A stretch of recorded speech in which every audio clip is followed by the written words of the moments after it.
on top. I'm ready to go. Feeling like a million eyes on me. I'm unstoppable.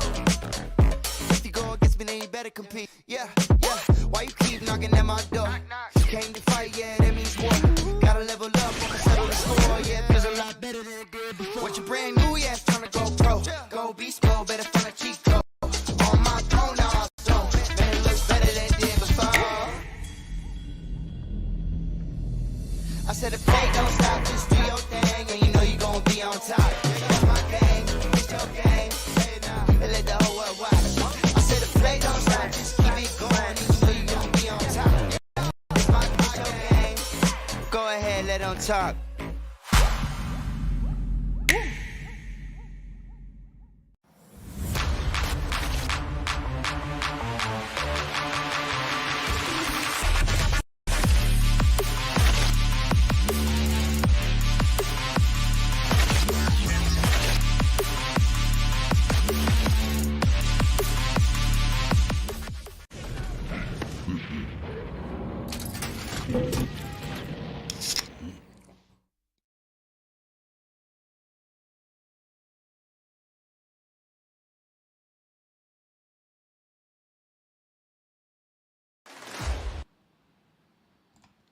Hello ladies and gentlemen, welcome back to AMD SKYESPORTS GRANDSLAM, gaming partner Logitech G, broadcast partner Loco. My name is Lucifer and along with me it's going to be Darshita. We are here back for the day you guys have been waiting for the Champions Day. One of these 16 teams will be crowned and will be walking away with the title and will also have all the bragging rights of this tournament. Man, oh man, I was just waiting for this day. And Darshita, welcome on the desk. I'm pretty sure you're also hyped and excited. I mean, what are your thoughts? Day 7, the last day.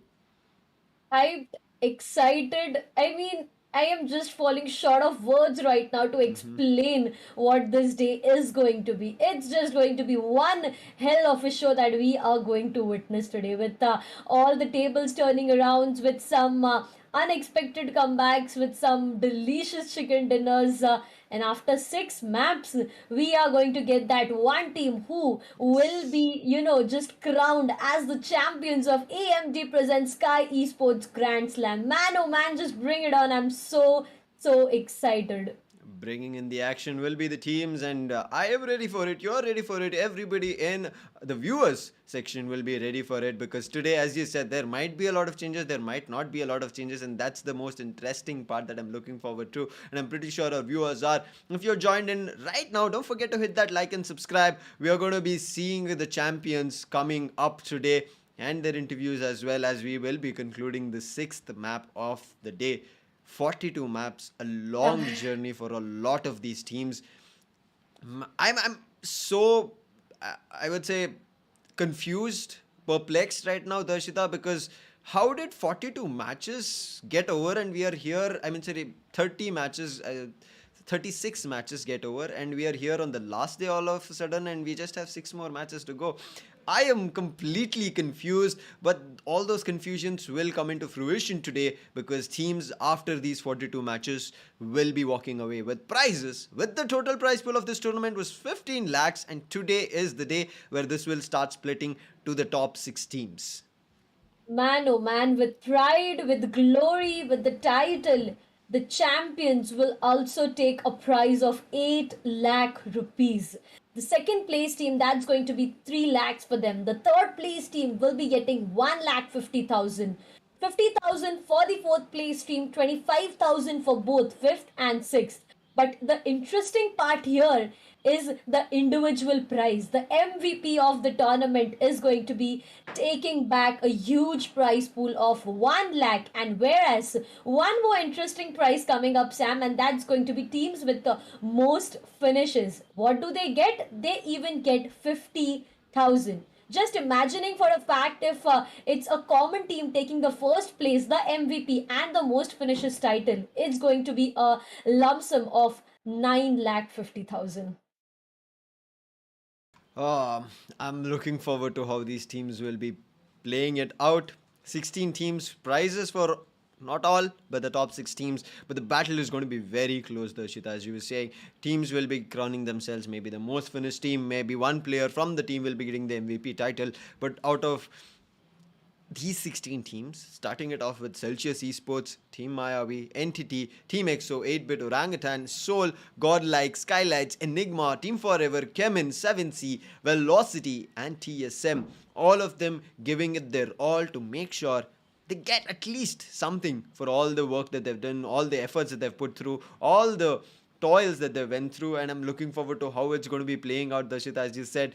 I mean, I don't know what else specifically you talk about. I mean, we every day talk about the maps, we talk about how teams play, how the point system works, and how teams have to look forward to the points.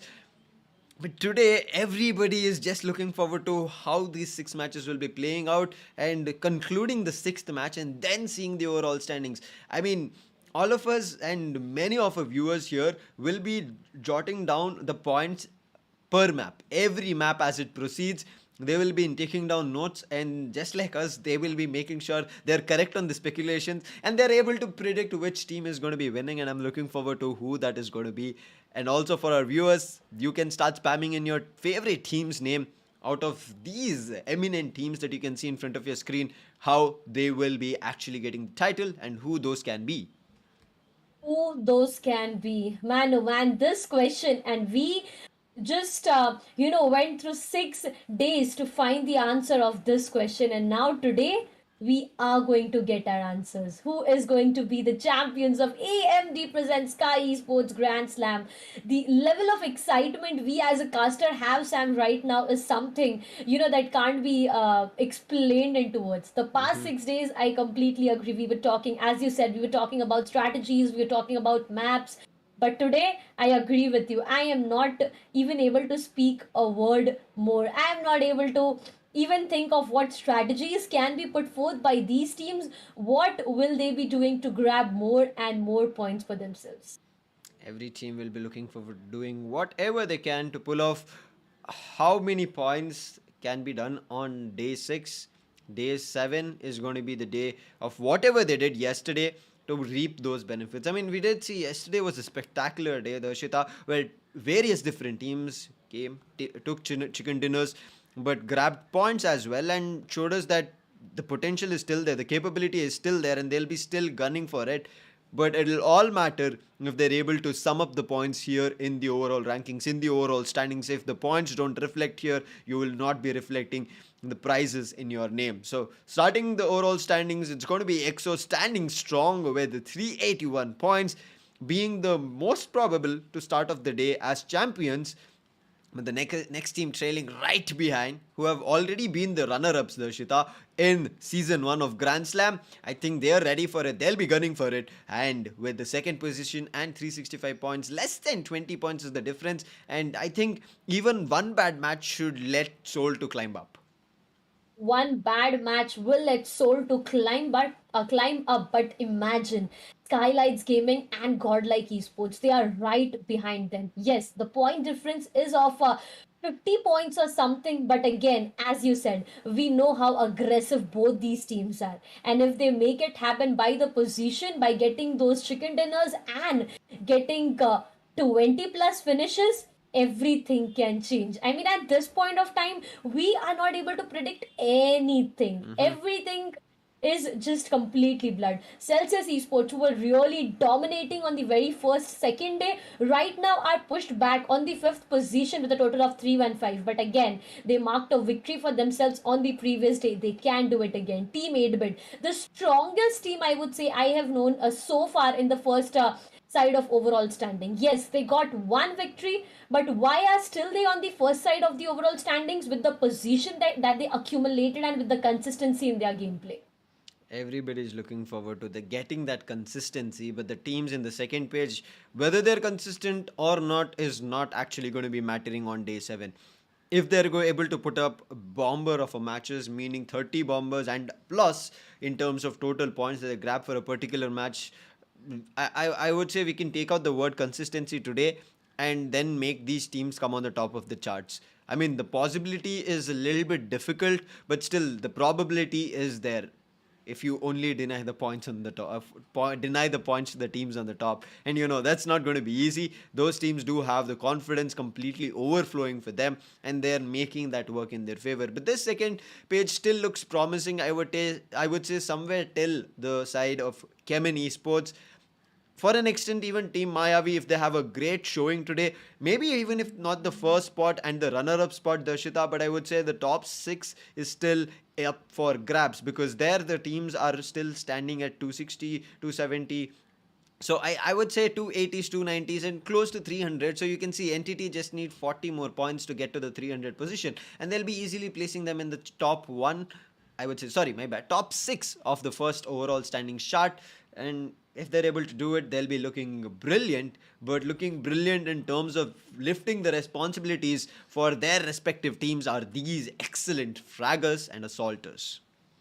Top fraggers till previous day. Today, yes, it will change, it may not change, but talking more about this, it's going to be GodL Jonathan with 65 finishes. Man, oh man, what a show this man has put up with. TSM Aquanox on the second position with 55. That's a total of 10 finish difference between both of these players. Enigma Shaggy 51, Soul Akshat 51 again, and TSM Ninja, that's 50s. So basically, if we talk about these 4 players, not Jonathan right now, but these four players, I guess, yes, there can be a lot of changes happening. But talking about Jonathan, if this man turns out to be a beast today itself again, I don't know what he is going to do. I agree with you. If he continues being the beast, destroying one after another in terms of the teams, in terms of any players that can come right in front of him, we might just see him completely gaining a lot of points, getting the number of finishes that he needs, and even pushing up godlike. And you can still see, I mean, the contribution here also tells us a lot about all these players. 36 for Jonathan, 34 for Aquanox, 42 for Zaggy, Akshat with 31, and 31 for Ninja Jord as well. So this tells us, I would say, I will keep Sagi a little bit apart from these 4 players. It does tell us the contribution that the team as a whole is playing together for these 3 teams, and they're trying to pull it off as a team itself. But from Sagi's end, he is coming close to the halfway mark, the 50% mark, in lifting the contribution, making the finishes happen, making the placement points happen for his team. And that's the reason you can see very close to 42. And yesterday was a spectacular day for Sagi. He lifted his team to glory. I mean, Enigma are also going to be a very close and a probable team who can actually make their way into the top 6. They are looking very, very close, Darshita, and I'm hoping for them to this day 7 to be a great start, and to start it off the schedule. It's not going to be changing the same that you've been seeing consistently for the past 6 days, where all these teams have played 36 matches. I know the chat section is going right as now. Let's start the match. Let's witness the action. The suspense, guys, that's where the entire, I would say, cinema plays out, right? So it's going to be on Erangel. First we see the matchup, and then it's going to be Miramar, and again we are going to be heading back to Erangel to again touch base to how things are after Miramar. But then Miramar coming back again as the 4th match of the day, with Sanok, the googly in between, and to end it all, to crown the champions, it's going to be Erangel. Whether it is going to be Erangel to be concluding as the champions match, or whether it's Sanok, whether it's Miramar, or whether it's very early on in the first few matches, is going to be decided when we start off the first match. The googly match. Senok.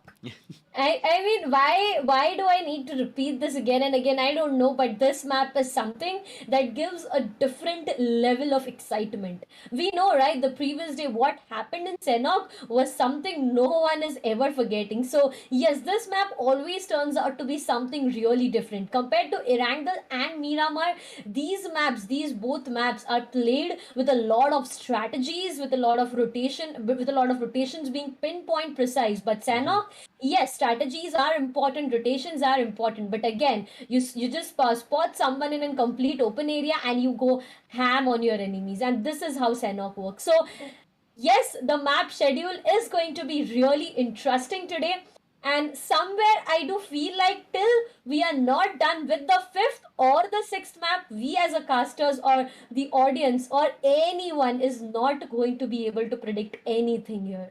We are never going to be able to predict it. That's the best part, right? That's where all the suspense, all the thrill is inside the game as well as in the competition.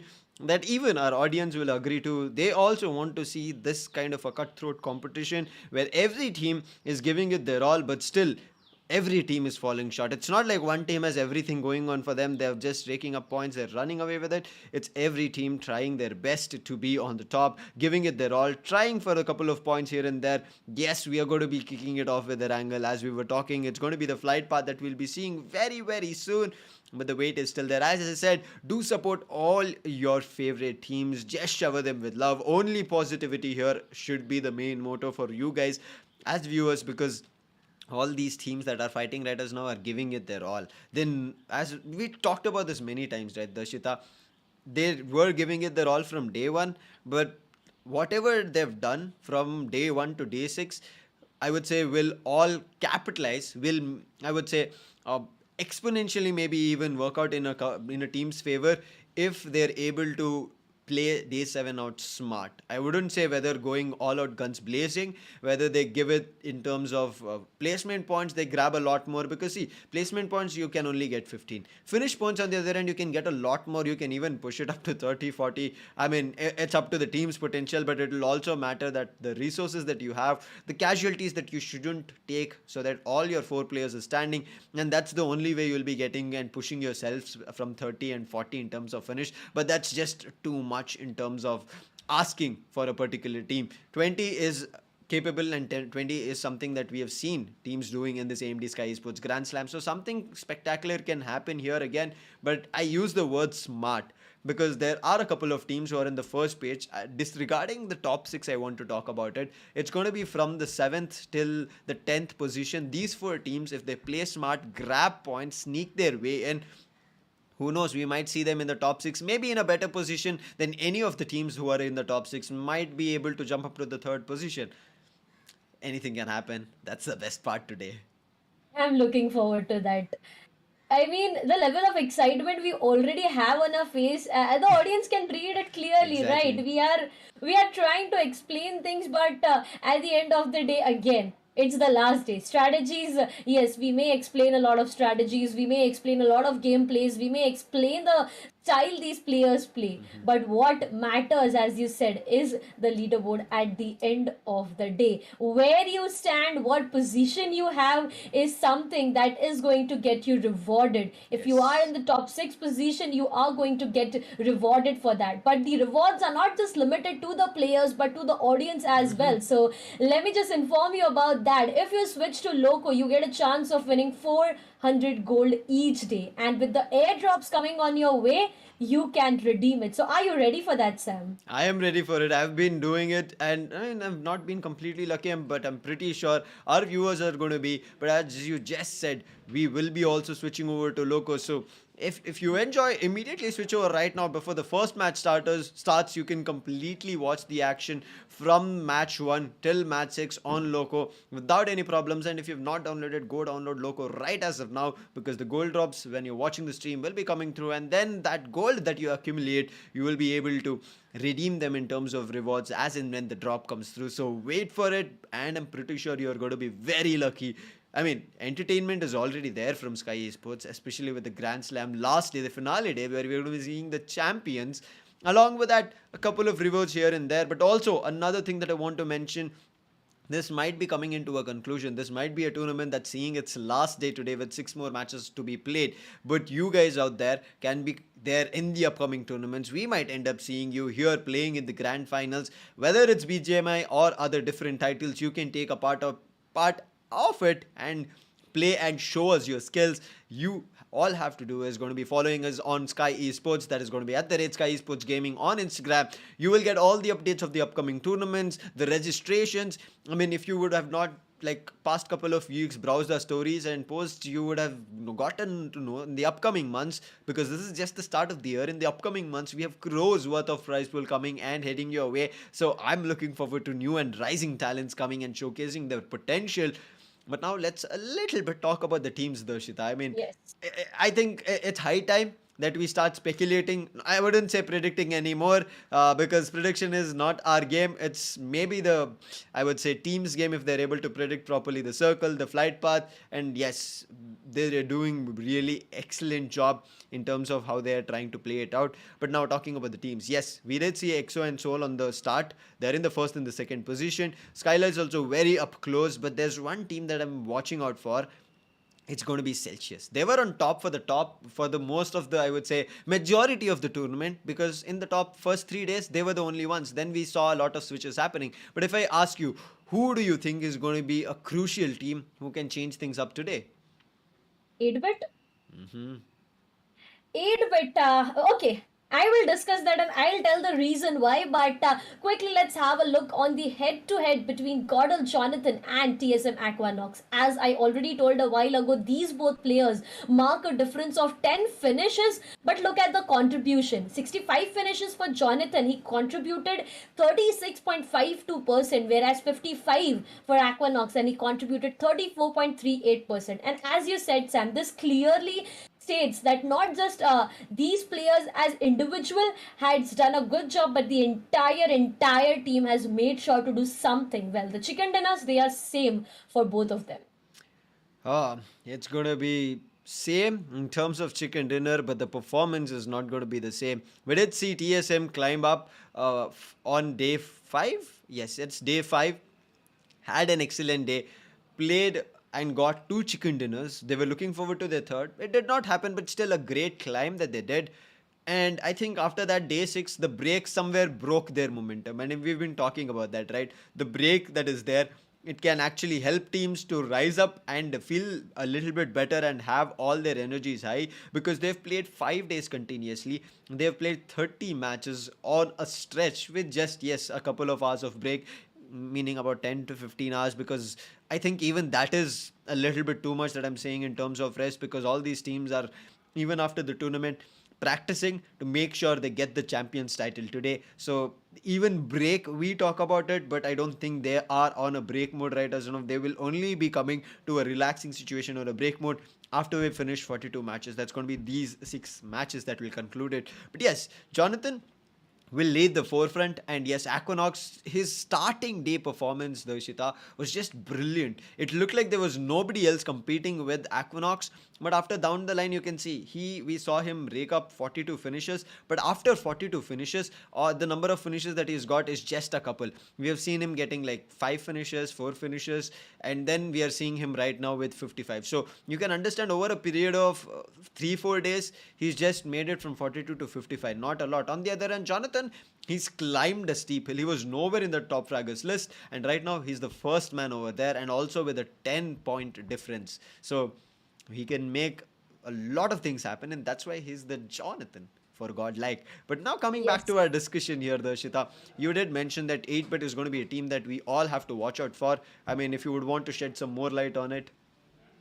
Yes, probably. I was looking forward to, have a word on that. See, the reason why I am, telling the sides of 8-bit can make a difference is them playing good on the position side. Yes, I completely agree. You get 15 points when you win the match, but eventually, if you are able to balance, see, if you get the 3rd or the 4th position, you get a 2-digit mark that's around 10 for placement points you get, and moreover if you get some good amount or decent amount of finishes, you can make it work. And if you look at 8-bit carefully, they just got 1 chicken dinners, but still they are on the first side of the overall standing. And if you compare it to all the other teams, it's not a real bad comparison that I'm doing, but if you compare it in a healthy way, all the teams have got more than 3 chicken dinners, and that is the reason I guess I am telling the sides of 8-bit. But again, it depends on the way this team performs today. If eventually they get a good match for themselves, they get a chicken dinner for themselves, it can work in their favors. But let's talk about more head to head coming between the sides of Team EXO and TSM. That's going to be Punk and Ninja. 41 for Punk, 50 is what Ninja got for his team. I mean, Ninja Jod, the name has it itself. There's Jod that is missing, but yes, he has done an exceptional job for his team. Along with that, Punk, we know him. He has been an exceptional player for EXO as well. And we can completely agree on what he can do, what he can pull off whenever there is a difficult situation that EXO has. But also, the same thing applies for everybody coming in from the side of EXO. They have players that is so great and are able to, I would say, when we talk about taking up the responsibility, right? They have those players who are ready for taking the responsibility. We saw yesterday Sensei and Fierce playing it out, trying their level best, but somewhere Evo Italy was ready for the fight. He did not even care about his health. He just cared about the chicken dinner for his team, and he got that. But on the other side, I would say the brighter side for EXO, yesterday they all, I think all the matches they kept themselves on the top. Maybe a match or two they lost very early on, but other than that, it has still been a good day for them. Not a great one, but today it's going to be something that I'm looking forward to. Maybe it's Punk, maybe it's Nags going all out, guns blazing, but there's going to be a lot more discussions on that. And yes, we did discuss about a couple of teams. We'll be discussing a couple more before we head over to the first match. It will be that the file, I would say the fuel is being completely filled up for all the planes, and we do not want to have any stops in between. Yes, the maps will be the stops, but not the action. The action will be going on. Darshita, if I ask you, you did talk about 8-bit, but if there's another team out of the blue, maybe even from the second page that you want to highlight on, who would that team be? Uh, Enigma, we have Enigma, we have Team Forever. I am just having so many teams in my mind right now. And the reason is the leaderboard, the points in the leaderboards, they are just Yes. like a few points difference. Yeah, the first three placements, they have a difference of more than 40 points. But again, if you come down to 5th, 6th, 7th, 8th, it's just a difference of maybe 10 and 15 points. And you know how just one good match, and you just said a while ago, right, 30 points is what a team got, 35 points is what a team got in one single match. So you know anything can happen at this point of time, and this is something that we are looking forward to.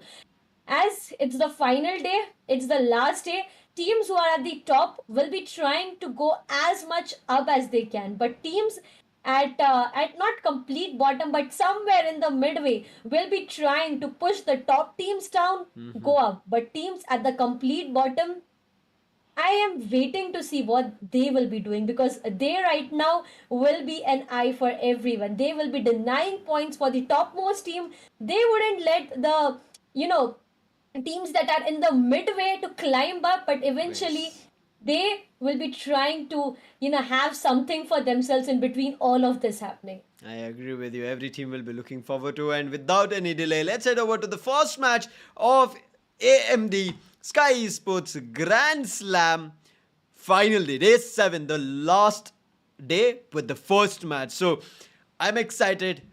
Players, I wouldn't say they're excited. They cannot be. They have to be concentrated. And that's going to be entities, players that we are seeing here. And this is also one team that I'm looking forward to. They are very up close to climbing up. But let's see how it'll all be panning out as the first match, and the flight path is right in front of our screens. Starting it off, it's going to be the flight path from Stalbard towards Primorsk and Ferry. So somewhere 8-bit will be a little bit happy. They'll get their easy drops coming through, but I'm still looking forward to maybe the drop clash happening at military base. But this time it looks like Chemin have taken an early parachute. So they will be looking forward to staying at the northern end. But if we want to talk about the circle, what would your thoughts be, Darshita? Again, a bridge circle. A circle near the bridge of Novorupnoy is what I want. The fights, the bridge fights, the bridge. The defense system allotted at the bridge is something that I'm really excited about every time. But I doubt, as usual, we are not so fortunate enough that our predictions are always something that the BGMI gods prefer. So maybe we can see something different coming up. But for now, yes, Chemin Esports has decided to not go to any drop clashes to the military base areas, but up there. And rest, yes, the teams got an equal opportunity to going down towards their primary drop location, and that's going to be the best part about this fly path. But what do you have to say about this play zone, Sam? I think we'll just let the circle do the talking, and we'll just head. Yeah.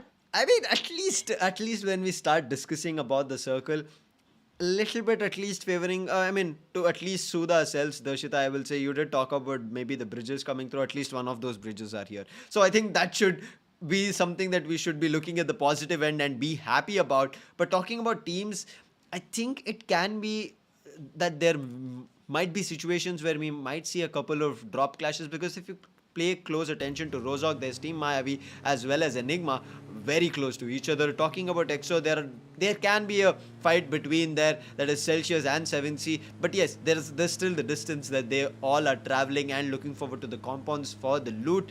But these early loots are going to be something that is going to be very crucial. If teams look forward to picking up loots and immediately going for the fight, we might see a lot of teams capitalizing. But TSM, I would say, will be the most happiest team along with Chemin, because TSM is at Georgiapool, Chemin is going to be at Kameshki. No teams are going to be contesting them. Along with them, one more team, Severny, Entity, as their usual drop is going to be. These three teams, right as of now, we might not see any kind of casualties or fights being instigated in the start, I would say, minutes, or even for maybe 5 to 10 minutes of this map. I completely agree with that. Moreover, you talk about Skylightz Gaming. They got a vehicle to work around with. EXO, yes, again, they have vehicles. They have their hands on good loot, looking good at their primary drop location. I mean, it's a moment of happiness, right? When you are in your primary drop location, you got vehicles to rotate. You got everything that you need to put up in those fights. And moreover, you are in the play zone. What else do you need? And so is, I guess, for the sides of Team Godlike as well. Yasnaya, the home for them, as I keep on saying every day. They got everything, as I just mentioned a while ago. Looking good on their drop location. But again, with the upcoming zone shift, it can not favor them. Maybe it if it doesn't favor them, it maybe maybe a clash happening while rotation. But yes, again, nothing to predict. Just a wait is what I'm doing for the fights to happen. Prediction for fights is also something that is not always working as per our thoughts, but it's something that we want to see because they are interesting, right? If it happens, because we see them very close by. And as you were talking about Godlike, nobody contesting them, and also Godlike having the circle in their favor will be very crucial on how this plays out. We are seeing Z-God playing here. Clutch God, maybe he's taken a map off, or what, I'm not too sure. Maybe he's playing in the backlines as just being the IGL for the team, because it's going to be crucial on the calls that every player takes, every teammate takes, and we'll be seeing how it's going to be working out for all these players. But Darshita, Seoul is close to Gatka. They also have nothing to contest, but they are a team which is in the second position. So highly likely is what Seoul will be looking forward to is denying points to EXO. But they have to first find EXO. That's the main question here. That's the main Goblin. I mean, Yeah. okay, we'll disregard that. This is the start. I hope it does not happen quite often in the next matches. I am looking forward to that. Talking about Soul and EXO, yes, I completely agree. They need to find them, but again, they are away from the place. And all of this being said, and then before finding the sides of EXO, they need to find themselves a good compound to work around with in the play zone, as that is going to be the most crucial part here. There you go, the sides of Team Enigma already on our screens, 4-on-4 surviving players with vehicles, but Avi, again, a bit away from his teammate, looking forward to what he is really up to, but somewhere a blue spot nearby his vehicle is something that is a point of concern right now. There's going to be a lot of concerns here, but rotational clashes is what I'm not hoping for it to happen.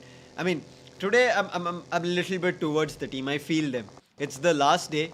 They need points and they do not want to have casualties, but it looks like it has started happening. Enigma's player was spotted. Soul.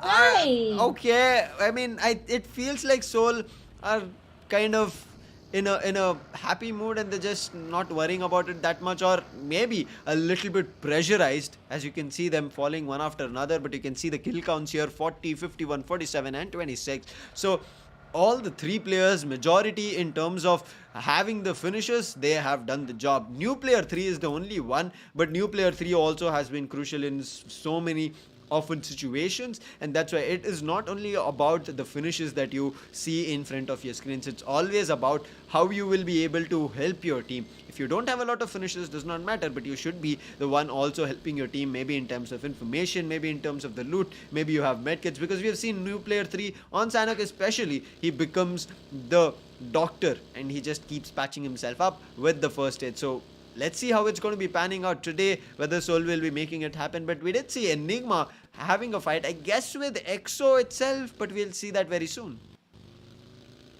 EXO and Enigma. If this fight happens, EXO needs to be careful. But we'll see what happens next. Soul, as you said, yes, new player has been a crucial player for the entire team. But right now, again, a 2-2 split is what we have already on our screens. It's going to be Omega and one more player right behind him. They are trying to, just run as fast as possible. Just find themselves a good spot to be in and then maybe take a fight. But Celsius, again, Celsius dreams, the man who has his dreams really strong. And today's day, it can be like whether his dreams are whether he'll be able to just take all his dreams into consideration, or maybe I'm not going to tell anything right now, but yes, Team Celsius right now they are looking good. But there you go, always Bolte. He has.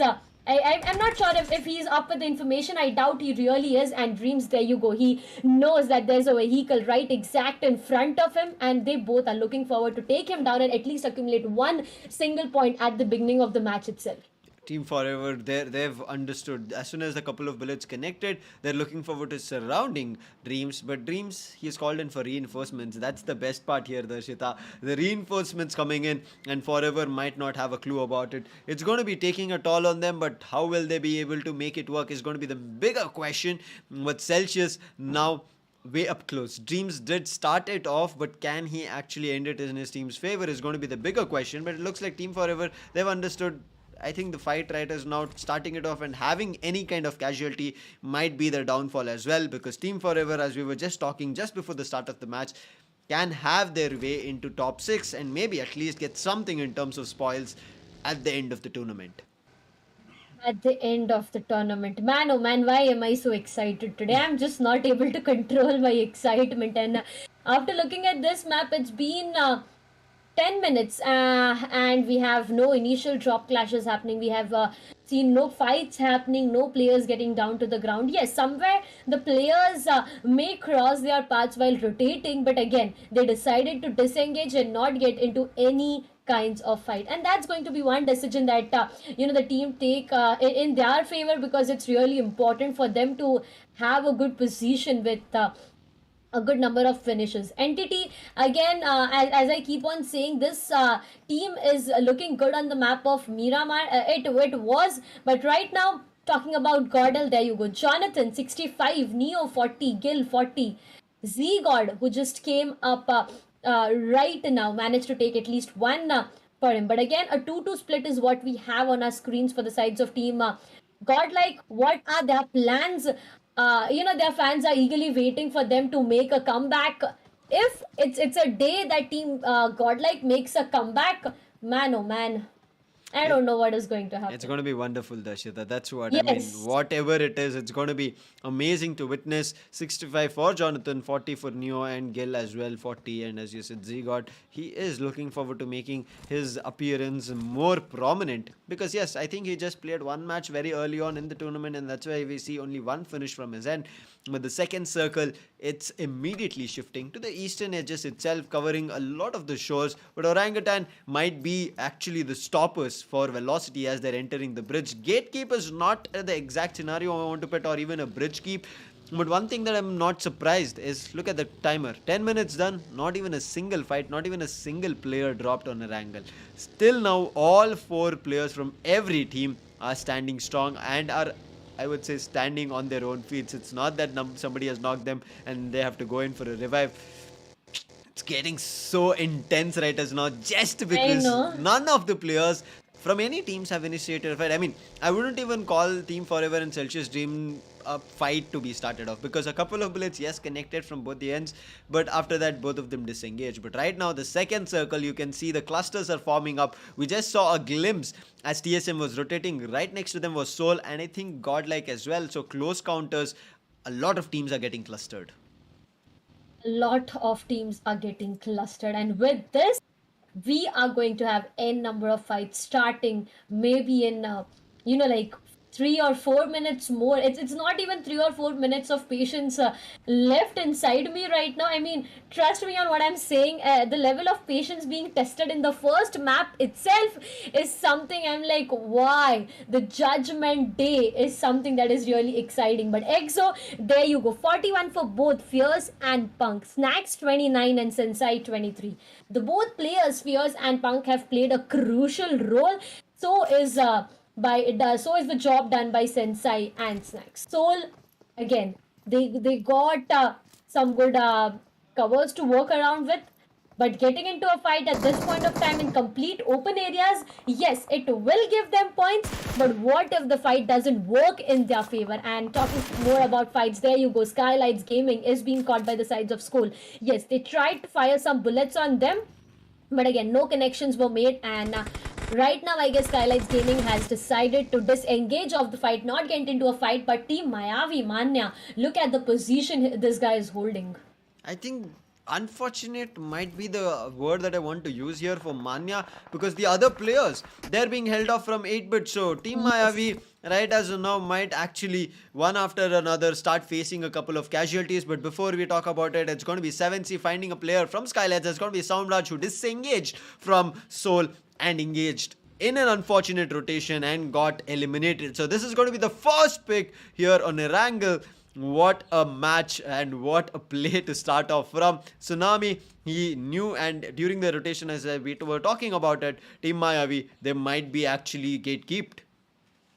Team Mayavi might be gatekept. Yes, I completely agree on that. But 8-bit, look at Tsunami. He is just a bit low on his HP. First of all, he needs to patch himself up before, getting into any kinds of fight. Soul, there you go. Team Mayavi, all the players have already started regrouping, and with this, it can be a fight, but Blaze OP. With the inner wall covers to work around, unfortunately, he will be, getting into the crosshairs of some players and finding himself low on HP, utilizing some of his utilities and patching himself up. But Ninja Chod is looking forward to take at least one vehicle down. Goblin is caught on a different angle by the sides of Team Mayavi and Mino. Well, it's all about damages being done, and again, after one player or two players down to the ground, I guess nothing more has happened more than damages, but it can happen. A wrong move, and eventually Edmino will be put back down to his ground, but Goblin, after eliminating one player, will be traded there and there. I mean, TSM coming in as a third party. Looking forward to sandwich TSM. I'm sorry, Soul is going to be wonderful to watch, but Omega, he's concentrating on getting that finish on board first, and then his players and his teammates are looking forward to reviving Goblin back. But the two grenades used consecutively did find connection but did not find the confirmation, so he is back to revive his player. He does not want to wait, and look at Adamino. He was very low. The amount of damage that was done could have also actually put an end to Admino, and that would have been Team Mayavi's first casualty. But somehow Manya, the man who actually entered first, is still surviving. But that was not expected. But what happened to 8-bit, I don't think during the rotation they were able to stop Team Mayavi, and they also did not want to pick a fight because they were also not in the circle. But now TSM, they have rushed, they've slammed in very close to Team Mayavi, and now the sandwich situation that was on Soul has come on top of Team Mayavi. Team Mayavi is being stuck really bad, but right now all these teams I would say have been stuck. Soul, yes, they have a greater edge of the zone to work around with, but again, fighting in the blues is not something that you have to do at this Judgment Day. Look at 7C down there. They are looking good on the positions they are holding with all four surviving players. But the team that are out of the zone needs to focus more on entering the zone right as of now. TSM, yes, have decided to rotate and go in for the zone. But Team Mayavi, Joker, again, look at this guy. He is trying to find some more information and then go in for rotation. But What is going to happen is going to be the questions. Godlike, there you go. They have they have found themselves a compound near prison, but again, how is this going to work in their favors is going to be a big question here. It's going to be a big question. Godlike pushing in. They know they want the compound. They want the higher ground. They want everything working for themselves. But Entity Dark Lord takes a player from Enigma down. That's going to be Evo Italy. Immediately after that, Shadow takes one person down. That's going to be Enigma's player Avi. And one after another, players are dropping on Enigma's end as well. So Enigma will be having a tough time. But Velocity find Orangutan. Two players are down, and I look like the confirmations are yes coming in. And Orangutan will be also losing two players. We did talk about Velocity maybe stopping Orangutan or Orangutan stopping Velocity, but that did not happen. It was on the other way around. But Chemin, Delta PG also comes in between third party to take out one of the last players surviving from Orangutan, and as OG Ash gets confirmed, that's going to be the first team out of this Judgment Days match 1. Unfortunate for Orangutan, but it's going to be a start that they have to accept. They have to accept. For now, Enigma is looking forward to go in for a rotation, but Soul Player 3 and Team Mayavi, that's a fight that is not going to stop. Team Mayavi, they didn't go in for a rotation, and there you go. Joker will be confirmed there and there. Edmino, yes, again, he has an inner wall cover to work around with, but this is not enough. As you know, the player is outside the zone, and while rotating, he can get into the crossfires of any player. Celsius Karthik will be taking down one from Enigma. That's going to be that's going to be Entity Shadow even down to the ground. Edmino right now is looking forward to rotate, but how? No, that is not going to work in his favor. As told, he will be caught while rotating, and that is how Team Mayavi eventually gets eliminated. Unfortunate for them, but right now Soul, they're looking forward to picking up a fight. They've spotted players. I think it's just TSM. Yes, they are way up close to them, and this is going to be very interesting. Grenade coming from Shadow to isolate the player who's at the tree. It might find a connection, but he also understands that there might be a flank and is looking forward to Goblin coming on top, but still nothing has happened. But in between, Ninja Jot gets knocked. That was a very crucial knock for Soul to capitalize, and look at them moving ahead, and they might be finding another one with the vehicle. That was Goblin knocking Shadow OG, and now TSM might find their elimination, but Goblin looking forward to running away was connected with the bullets, and Goblin will be knocked. That finish should not be given away. Soul, she needs to move in, but Aquanox will be very quick enough to grab that finish for himself, and putting Soul also on the casualties end.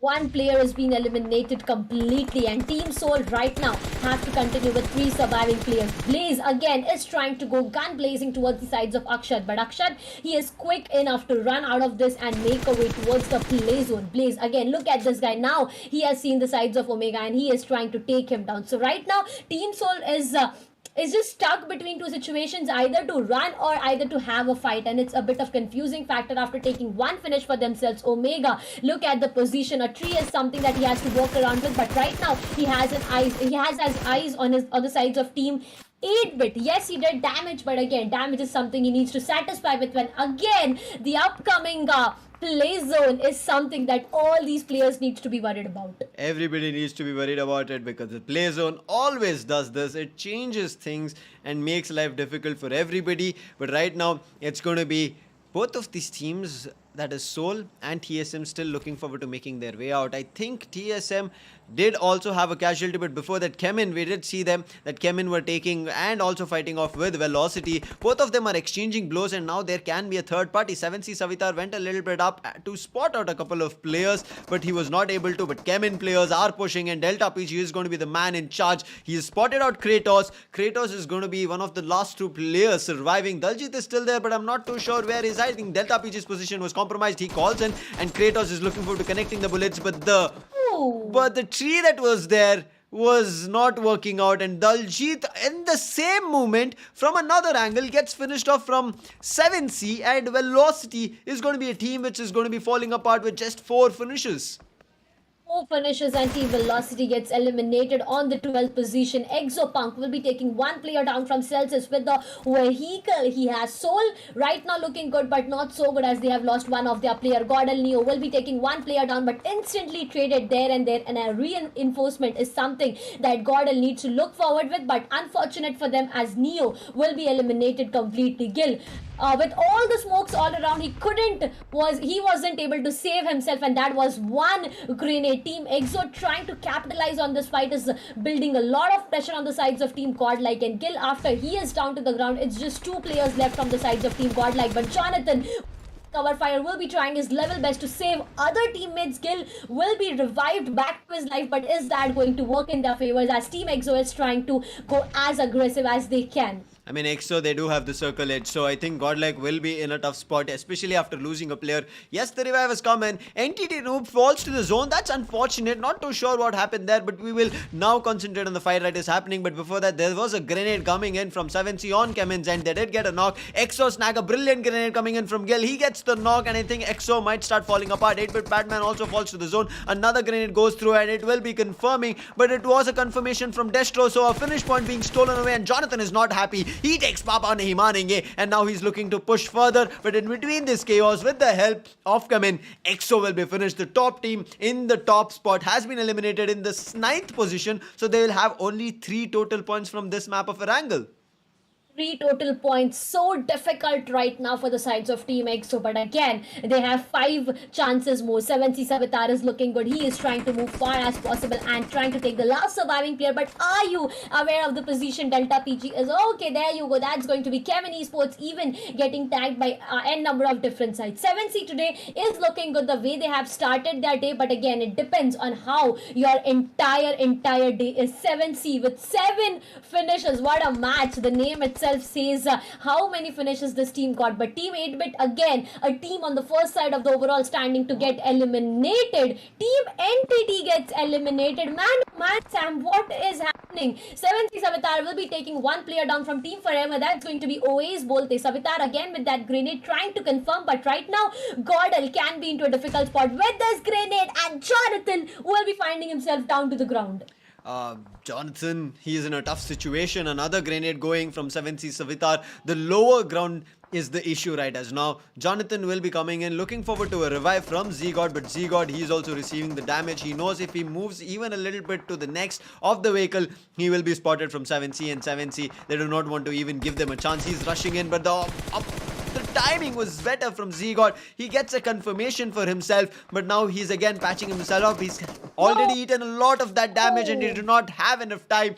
And finally, the confirmation does come in for Savitar, but Playzone will be finishing off Z-God, and that will end godlike. But Skylightz, they're immediately capitalizing on this opportunity. There were grenades coming. 7C Sarang will be confirmed, but still Prince looking forward to being the sole survivor and the fighter. He did spotted a player from TSM, did the damage, but not the knock. But Ninja Jot will be confirmed from Soul. Omega throwing down a grenade will be confirming TSM Shadow OG, and now TSM have come to a difficult stance, and it is going to be very interesting how Blaze, being the last surviving player, converts this fight against Soul.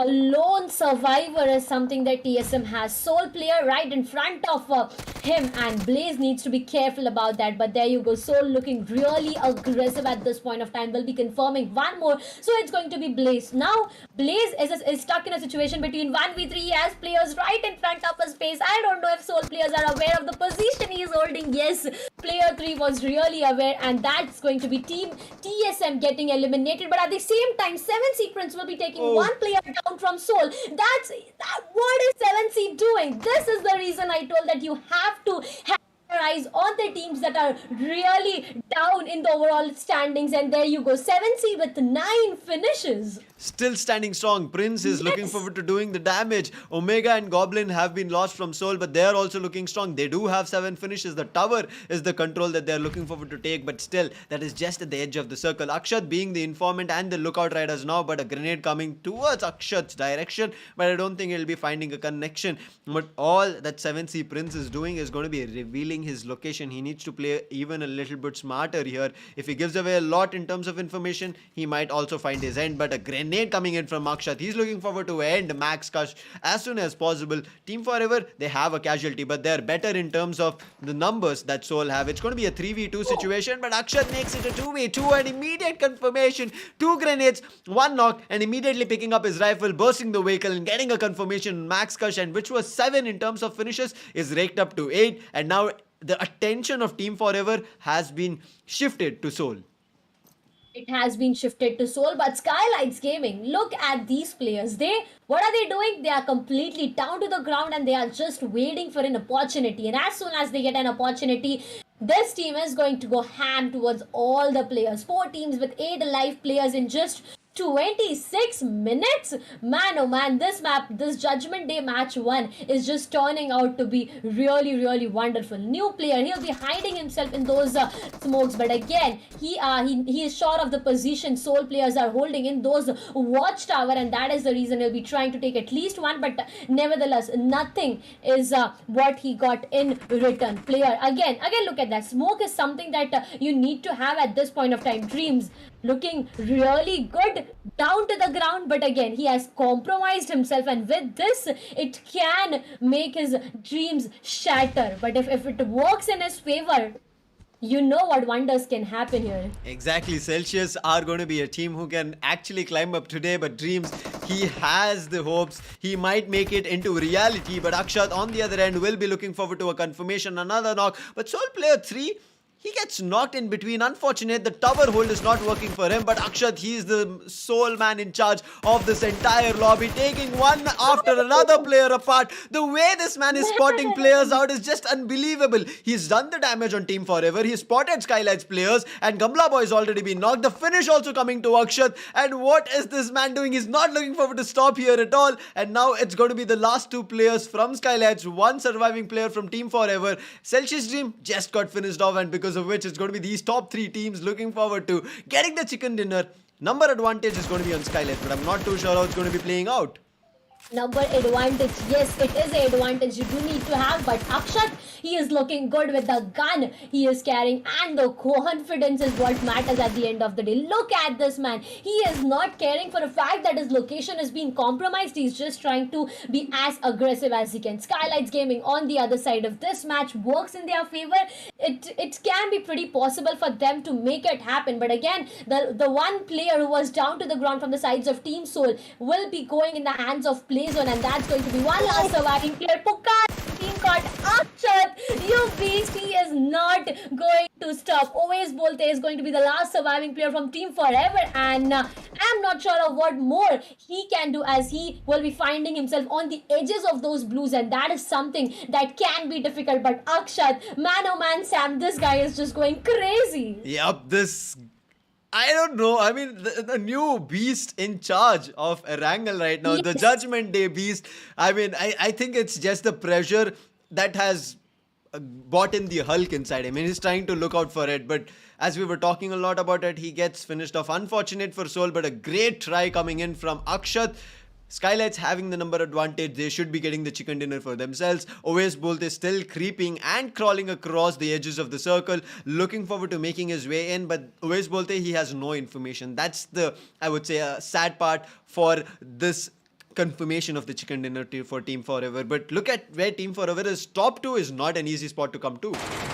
Information is something that you need, maybe at the starting, maybe at the end, maybe in the midway, but always Bolte knows the location of Pukar, does a mistake of taking him down, but what happens next? He will be taken off, and that's going to be Skylightz Gaming getting their winner chicken dinner on the last day, the decider day of AMD presents Sky Esports Grand Slam Match 1 Erangel. 6 matches were there.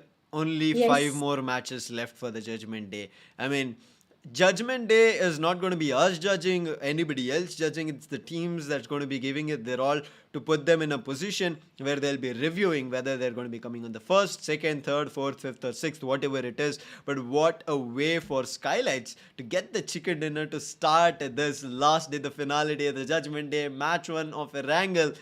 Skylightz taking the chicken dinner home, but now the points is where I'm excited, because what Skylightz did, they got points. They might be able to climb up. But what Soul did, they have also climbed up. They will also be getting points. They have come to the 3rd position. And I think Soul also had 8 or 9 finishes, and Akshat was the man leading the charge over there to get that for his favor. I mean, if you would have connected a knock on Skylightz, a player that was there, I think player 3 itself, then he could have fought with the last surviving player on Skylightz. It would have been a 1v1v1 situation, but because he could not connect the shots on it was Pukar managed to dodge that when he had just like 20% of his health left, and then Akshat's position was just revealed in the daylight. I mean, that's just one position that you shouldn't have compromised. He should have just waited, and the circle was working in his favor. But again, the pressure makes you play different, and you can't complain about it, but a really great work coming through. I mean, even though after he lost his players, he was the only one who has to creep up and also come up from a lower ridge, right?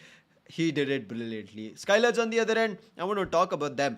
They not only got the chicken dinner, but they controlled the entire lobby, I would say. 7C, you saw them. They were fighting with Chemin, they were fighting with EXO, they were fighting with GodL. But what did Skylightz do? They saw that 7C is one team who's fighting with 4 different squads. Let's take out this monster. Skylightz fought with 7C, eliminated 7C. The smart play coming in from them. Then they saw Seoul. One after another, players from Seoul started falling apart. Player 3 was very crucial in the tower.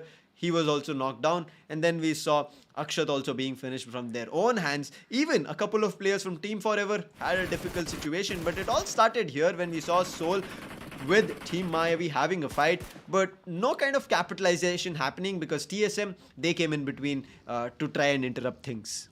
Yes, TSM did come in between and interrupt things. And what did they get in return? They were really punished for, interrupting teams. Team Velocity was caught on a different angle, and there was one-on-the-one players falling down. But 7C, they were looking good today. They were really looking good today on the way they were, approaching the fight. Savitar, he was low on information. He wasn't sure of the position Z-God was holding, and I guess that's the reason he was not just down to the ground, but completely eliminated. And with that, Z-God even gets eliminated as he was finding himself in the blue. Skylightz Gaming looking good from the beginning itself, but TSM, as we said a while ago, after one and the other players falling down, it was Blaze, the last surviving player, and that is how TSM eventually gets eliminated. Team Forever, it was again Soul Akshat to take one player down. That was Makshat and Max touch there, and eventually he was eliminated. So was Nexus. But yes, as you said, Sam, player 3, the most crucial player who just got eliminated, that is the point where everything changed. Exactly. I mean, if that one player would have been staying, he could have been the informant. I mean, majority that tower is used in a similar fashion. I mean, there are fights that we have seen from the tower that have been exceptional, but a player, if you want to talk about being the MVP, he's going to be 7C Sarang. We saw what 7C were doing, and that's why I mentioned, right, when we were talking about how the fights were panning out, 7C were taking fights with various different teams and also getting the finishes, and 7C Sarang was the man leading the charge, and you can see the contribution percentage from there, and 55%. And I think after 9-10 finishes that 7C had, immediately they fell apart. They couldn't hold it off because their position was already compromised. They were out in the open and they'd used a lot of their resources to capitalize and get those finish points for themselves. But a great show even coming in from 7C. If they could have held it a little bit more, if they could have actually made a kind of a rotation, we would have seen maybe them replenishing their resources, then picking up the next upcoming fights. But they had to fight one after another. MVP we saw. But let's talk about the match standings. 23 in terms of total points, but look at how close the Soul is. 20 points for them. And you remember, Darshita, we did talk about the point difference that was there between EXO as well as Soul. It was somewhere close to 17 or 15 points, I guess, but now with the 20, they will have okay, let's talk about the overall standings, right? Exactly. Let's keep it suspense, guys. I mean, you guys can start talking about it in the chat, but when the overall standings, that's when we'll talk about it. But in the third position, it's going to be Team Forever with 16 points. 16 points. The next team is going to be 7C with 15. Celsius Esports Dreams was the man to survive with a total of he got 9 for his team. 7 is what GodL got. TSM and Chemin got 6 for themselves. Entity got 5. Velocity got 5. EXO got 3. A point to worry for 8-Bit and Mayavi. Again, 1 single point. And more for Enigma, OG and the Enigma and OG. That's going to be 0 points. Grand Finals Day 7 match 37, and this is what the overall standings looks like. Team EXO, the team who was leading the charts, just fell apart really at an early stage. And I would again say this, that engaging yourself in an unwanted fight when you are leading the charts is something that can bite you back. I'm not sure of, I'm not able to recall whether it was an unwanted fight or a team really aggressing towards them. But again, there you go. Finally, just 1 point. by 1 point. 1 point. 1 point is enough, and this is what we were talking. I mean, this is match 1, Darshita. If this happens, match 6, the 6th match, the 42nd match, if this happens, Oh my god, the Ah, entire tournament will come to a standstill and everybody will be stuck with awe. And I'm hoping for it, guys. That's what all of you guys are hoping for it. 37 matches done. Seoul comes on the first position with 385 points. Like so, not far, just a single point away. 384 for them. Skylightz with a 340 total. That's a 40-point difference between both of these teams. And a 20 points difference is the fourth and the fifth team. That's going to be Celsius with 324 and Godlike with 324, the same. Team 8-bit again on the sixth position with 310. TSM on the seventh with 295 and Enigma on the eighth. But if you could just see my face right now, it would be a big question mark that you eventually will see on my face. Team Entity on the ninth position with a total of 267. Orangutan 259. Not so much has changed for both of them. Team Forever, as they managed to be on the top three or top four, I guess that's the reason they will be having a green signal, a moment of relief with the 11th position. Um, I mean, this is looking very suspicious now. I mean, Yes, it is. I don't know how to put these things together, but yes, I would say the first, second, and a third spot might be a little bit too much in terms of expecting for the teams in the second page to catch up to. It's tough Yes. because look at the points. It's from some varying between 260 to 140. I would say Velocity, 7C are kind of about to fall off the board. They're not going to be able to catch up because they've not even reached the 200 mark, whereas the teams in the top three are looking forward to maybe ending up. I mean, one of the teams for sure, Seoul and EXO, will be getting to the 400 mark. And you see, I'm they've not looking even forward to reached that. 200. I mean, we are all Yeah. looking forward to it Yeah. and looking at 400.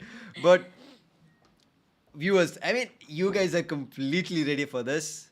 The next match is coming. That's going to be Miramar, where it's going to be a sandy dune. We already saw a couple of vehicles tumbling on a angle, and I would say Miramar already has it. It has dunes, it has boulders, it has all unfortunate rotations happening. But one thing that it does not have is going to be that you guys will be enjoying in your screens and you have a chance. What you do is going to be liking the stream and subscribing. This is the finale day and show us Sky Esports the support, because as I said, there are a lot more tournaments coming for you guys as well. But in case you guys have any questions as well in between while the matches are going on, shoot your questions to @Sky Esports India on Twitter with the hashtag Ask Sky Esports, and we as casters and analysts on here on the desk will be talking and maybe even discussing and having our thoughts sent across to you, and you can even start talking about it in the chat section. It's all up to you, so make sure you're hitting that like and subscribe and the bell icon, but also letting you guys know this is the second match. After the second match, immediately when the third match starts, we will be heading over to Loco. So right now you guys have this gap to immediately switch over to Loco and start watching it. But one thing before what is happening and what concluded in season one. We were just talking about it. We did say that Seoul were the runner-ups. They're looking forward to being the champions this time. They've come to the first spot, and you can see grand slam that happened. Now we are going to be witnessing this grand slam where teams will be looking forward to getting on top, and Seoul will be looking forward to getting their chance. But previously, when it concluded, you could see three chicken dinners, but Team IND, which is Velocity that you can see right as of now, with just one chicken dinner, got the entire tournament in their name. Darshita, this is what you also mentioned in the start. 8-bit have only one chicken dinner. All they need is a couple of good matches, and maybe they steal that champions title for themselves with just one chicken dinner. Not just steal, but snatch away. They can do that. But again, as you said, it completely depends on how your five maps are going to be. Even if you face one bad map, it is not working in your favor. You talk about, we just a while ago had a discussion on the sides of Team 7C. They were looking good, right? With 9 finishes that they accumulated for themselves, with the way they were performing, they were looking good. But again, right now, I do feel like saying that it's a bit late. it's a bit late. It's the last day, and the last day means that now these teams who are down there are just going to snatch away or steal away points from the table toppers team, and that is what team 7C clearly did in the previous match. I mean, Yes. I'm just speaking what's on my mind right now and what we are observing on the screen, but the overall standing that the previous Grand Slam season had, team IND, team Soul, man oh man. What do you have to say about it, Sam? What are your thoughts now?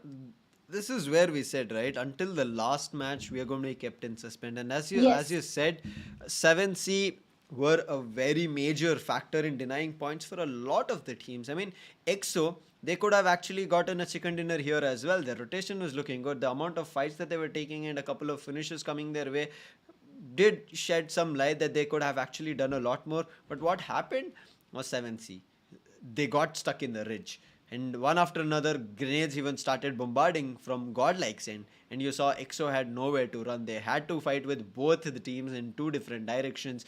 I mean, 7C were like kind of those I would say, quick hide and shoot teams who were coming up, taking a couple, shooting a couple of bullets, and then immediately getting back to hiding because they knew if they overexposed or overextended their peak, there was Godlike as well, and Godlike they could have done the damage, and you saw Godlike was doing the damage because they did not have the circle, they could not do a lot more. But still, Godlike are in the fifth position, so they are not out of the race. The race is still going to be long, I would say. For us, it might feel short. It couldn't be believable. The first match is already done for the last day, but believe me, the teams right as now are feeling the heat, and they're like, how long is this one match? I mean, that's the way they're feeling.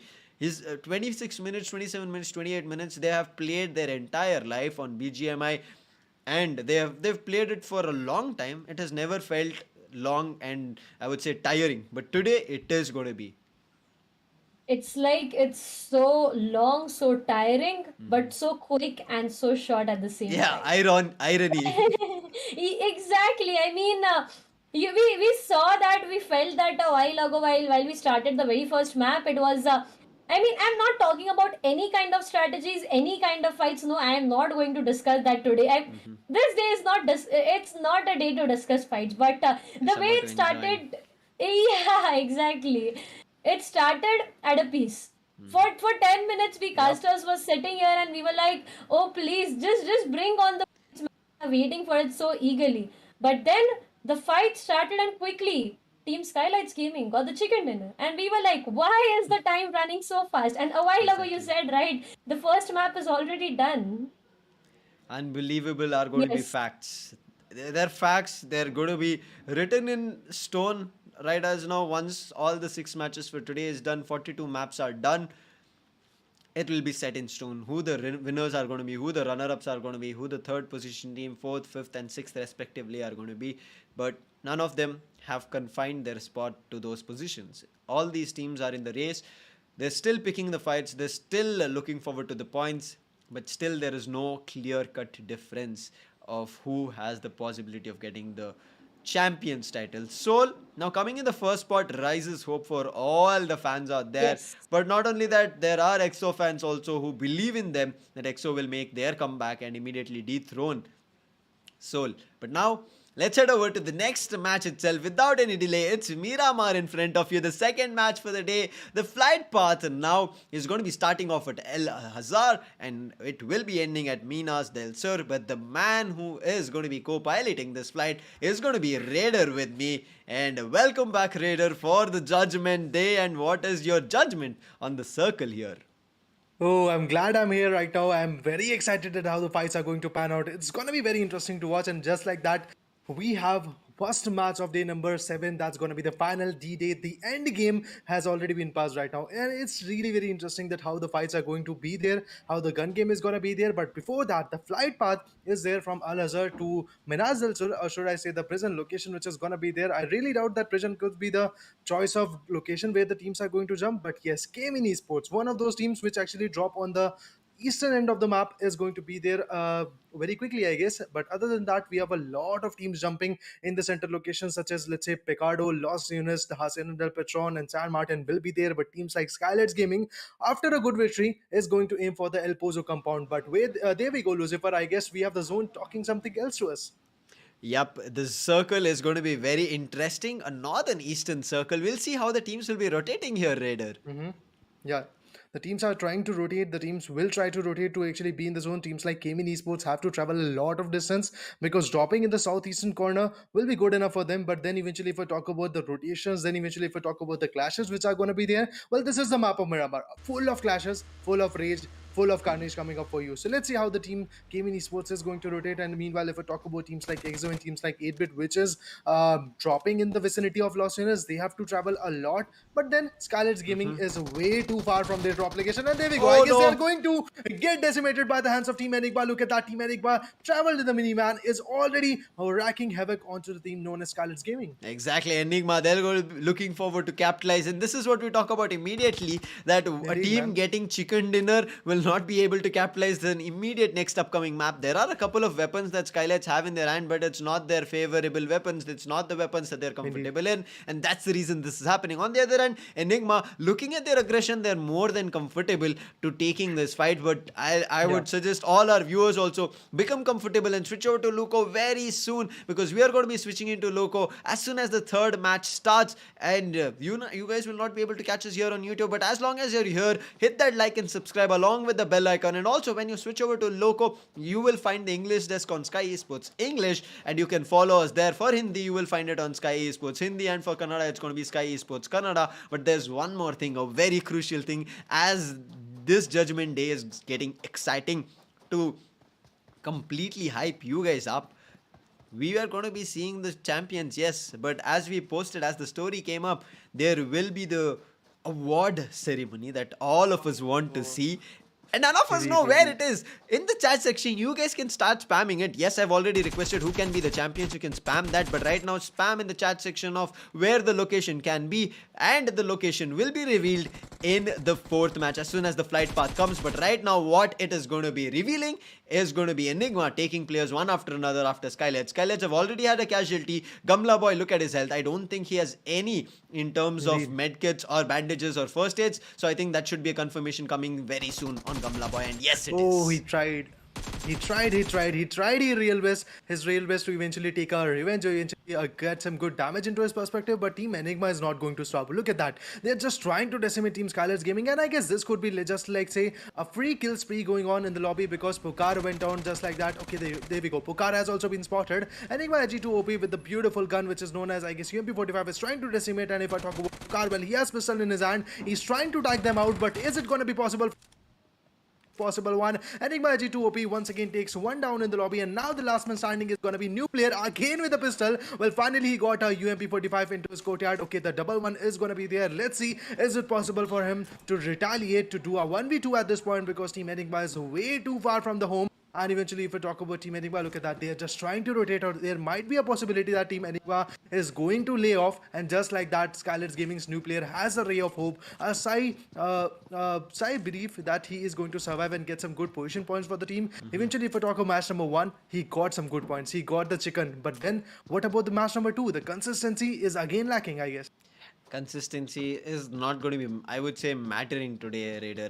Every team is going to be giving it their all. If the consistency should have been there, it should have been there from 3rd till the 6th day. But today, every team, irrespective whether they can find finish points, they'll be getting finish points one after another. If they'll be able to get placement points, they'll be looking forward to that. But what our viewers can get when they're switching over to Loco is going to be rewards, Raider. I mean, I am looking forward to those rewards. There's going to be golds being dropped for the stream that you witnessed there, and that can be coming into fruition, guys. And Raider, would you like to tell the viewers? I mean, I am trying my best to get a drop, but I've not yet. Oh, how could we? We are casting here at this point, and eventually our viewers can easily lift up the chance at this point. They are going to get 400 gold points for eventually watching the stream, and that gold can be retrieved, every day. So guys, from 9 AM to 9 PM, you can just get that gold, and eventually you can retrieve it for the UC drops which come in onto Loco. So a lot of rewards are there for you also. So yes, just like that, Darshita and Sam actually earlier that yeah, we are going to switch after match number 3, or let's say in the initiation of match number 3 on completely and exclusively. So make sure to download it. Make sure to follow us on Sky Sports English, Hindi and Kannada exclusively, so that we can provide you with the whole situation coming up. But before that, if we talk about Team Soul, last match was enough for them, good enough to land them onto the table toppers list, but let's say not good enough for getting that victory into their perspective. And I guess Akshat tried his real best, and the results are already here right now. Look at that, 26 amazing frags, and you guys already know that he's the content for the top fragger position also, I guess. He's going to be a contender. But still, he needs 9 more finishes. I think Jonathan also got a couple in the previous map. So Akshat will also be in the running race. But we'll see how it's going to be panning out after all the 6 matches done. I mean, now I would say 5 matches. And if you want to not include this match, so 4 more matches to be done. But yes, as we were talking about, you can see collect Loco Gold and redeem BGMI UC. You can do that. Not only that, in case you are looking forward to doing some shopping or something in the near future, you can redeem as Amazon vouchers and many other vouchers coming your way. So make sure you're heading over to Loco, not only enjoying the stream, but also enjoying the rewards that you'll be able to reap out of it. But right now, what teams will be looking forward to enjoying is getting into the first spot, getting the chicken dinner for themselves. Neo, I think he is looking forward to connecting a couple of shots, but I mean, reading the team really well is going to be something that everybody wants to do, but it's not going to be that easy. Now, we are seeing other players from GodL, but they're a little bit further apart. We saw Z-God playing in the first map, but right now, Clutch God has come back, and very crucial is going to be the IGL. Whether he's sitting in the back lines, being the 5th man, or whether he's playing with the team as a roster, very crucial on how his calls and how it depends. We saw the fight with Soul and TSM previously here, Raider, where Soul were the ones who finished them off. But Clutch God with a sniper action gets a brilliant knock. Finally, Miramar on the last day. Sniper action. We have a lot of action for you guys at this point. We have a loco spree going on for you that is going to be redeeming the UC. But before that, Omega, the IGL of Team Soul, was tagged out with a beautiful sniper shot. That was M24's headshot going for Omega and connecting it, and just like that, putting it down at this point. And now the helmet has been depleted. I guess Omega is going to patch himself. Yeah, he's successful there for that. But then eventually we have 3 Predators fighting it out at this point. That's going to be Soul on the compounds. If we talk about Team TSM, they are lurking in the shadows, trying to be on the upper ground. And eventually, if we talk about Team GodL, they are also lurking somewhere in the lobby. We are unable to see them at this point, but yeah, once we will see them, we are going to see a lot of GodL coming up in this match right now, because Miramar is one of those maps where Team GodL has broken the records. 20 amazing finishes for them, and I guess this is the day when the history should be repeated. Exactly. GodL, they are a very aggressive team, and Miramar lets you be very aggressive. If they're able to capitalize it, I think this might be GodL's match, and maybe it might be the side of GodL climbing up. But right now, Aquanox, he's up for a free finish on Akshat. Immediate knock, and the finish coming in. A very crucial player for Soul, unable to recover him, and this was just huge for Soul to lose that player. Oh, indeed. Losing even a single player at this point is going to be detrimental. Look at that. Goblin again goes. TSM and Team GodL, both of them are trying to pressurize, but at this moment, Team TSM is going to capitalize at the fight. And look at that, player 3, and Omega is going to be the last man standing. Omega, with some smoke grenades, is trying to provide a cover, so that might be a survival chance be there for Goblin. But there we go. I guess player 3 will be tagged out once again. Ninja Jord is going ham onto the nades right now. Let's see how his nades are going to get connection. Well, there we go. Another nade comes up, but I guess nobody will be connected with that nade, because yeah, Team Soul knows how the nades can be placed, and that is why they are just trying to play it very strategically. Look at that. Now Omega is trying to retaliate. He is very low on his HP at this point. He could survive, but then the HP, the panic situation, the hardcore covers which he doesn't have is going to eliminate him out. And just like that, you saw that his head was popped out, and just like that, now TSM Ninja Jord did a 1v2 onto Team Soul, and just like that, Team Soul is out from the lobby, eliminating at hashtag 15 without a single frag. Well, in the last match, you were getting 20 points. In this match, what about the point system? Well, you got 0. Well, I guess this is something nerve-wracking to watch for the Soul viewers, and eventually this is a great sigh of relief for teams like Team Nexo, which has to rack some points. And then if I talk about teams like 8-Bit, look at that. Fight is already here. This is unbelievable of how it happened. Soul losing a player, Soul losing a team after that. And this was, I would say, also kind of a revenge coming in from TSM. But nonetheless, now we will see how they'll be making a comeback. But Velocity are looking forward to making their own points being raked up. As you can see, Daljit, he spotted a player from 8-bit. That was Madman. He knows Tsunami is already in the smokes. Is looking forward to holding him off with the blue zone. Is pushing. Daljit needs to be smart about this. He does not have any first aid kits. And if he lets himself eat the damage of the second zone, he might eat a lot of it. Yes, he has a couple of boosters and bandages to work with, but Tsunami is better, and Tsunami has a scar to play with. I understand UMP action is something that Daljit wants to play with, but I think Tsunami might be better in terms of connecting the shots, but he brings out a different gun. Whether, I'm not too sure. Every time we see Daljit, he has a UMP, but when he's spraying something, it is a different gun. But right now, Daljit, he's looking forward to popping a couple of smokes and pushing a little bit further. Tsunami is just looking forward to information, and from another direction, it is Slayer who's looking forward to holding off 8-bit player Tsunami. Indeed, they both are trying to tag Tsunami at this point. Tsunami is very vulnerable at his location, but he could do wonders when he gets an escaping pod. And eventually, look at that. Slayer is also trying to find a good location from which he could slam in. And just like that, Slayer decides to be a little bit closer to the fight and then eventually tag him out. Look at that. Slayer is also going out with the nade. Let's see whose nades is going to get the connection. I guess it's going to be Slayer's one. Look at that. Slayer is trying to connect him out. Yeah, that was possible. I guess 8-bit Tsunami is at 40 HP at this point, but still, it's not going to be enough to put him down. And even at 40 HP, Tsunami can do wonders, and we have seen that kind of stuff. Let's talk about Tsunami at this moment. He has Skylightz and Slayer has M416. Daljit is going all ham with the Molotov cocktail. Let's see, is that Molly going to burn him alive or not? That's going to be the major concern. Look at that. Tsunami is just trying to play it really very cool, really safe, because the panic situation or the pressure can easily eliminate him out. And I guess let's see. With this, the Molly was tagged out, and then eventually 8-bit is also one of those teams who is going to go out. But I guess Lucifer getting 2 players out of your lobby and then eventually getting 4 packs is not a good trade at this point. It's not at all, and especially it's just the second and the third circle. But GodL, they have picked up a fight. It was with a different team, but then TSM are also getting the shots dissed on them. Ninja Jod will be confirming Jonathan, and right now GodL also facing the brunt and the aggression from TSM. What an immediate adaptation coming in from TSM on Miramar. The aggressive map that we talk about it, TSM have come to the forefront and they've immediately, I would say, capitalized and understood the map, and they want to just pick up fights one after another. And look at the way they have information. They know there's another team right close to them. They know there's a team right in front of them. One is going to be GodL, another is going to be EXO, close to getting on the top. TSM are also the team which are in the first page, so you know what TSM are also eyeing for. The first match did not go well for them, so they're looking forward to making this Miramar count.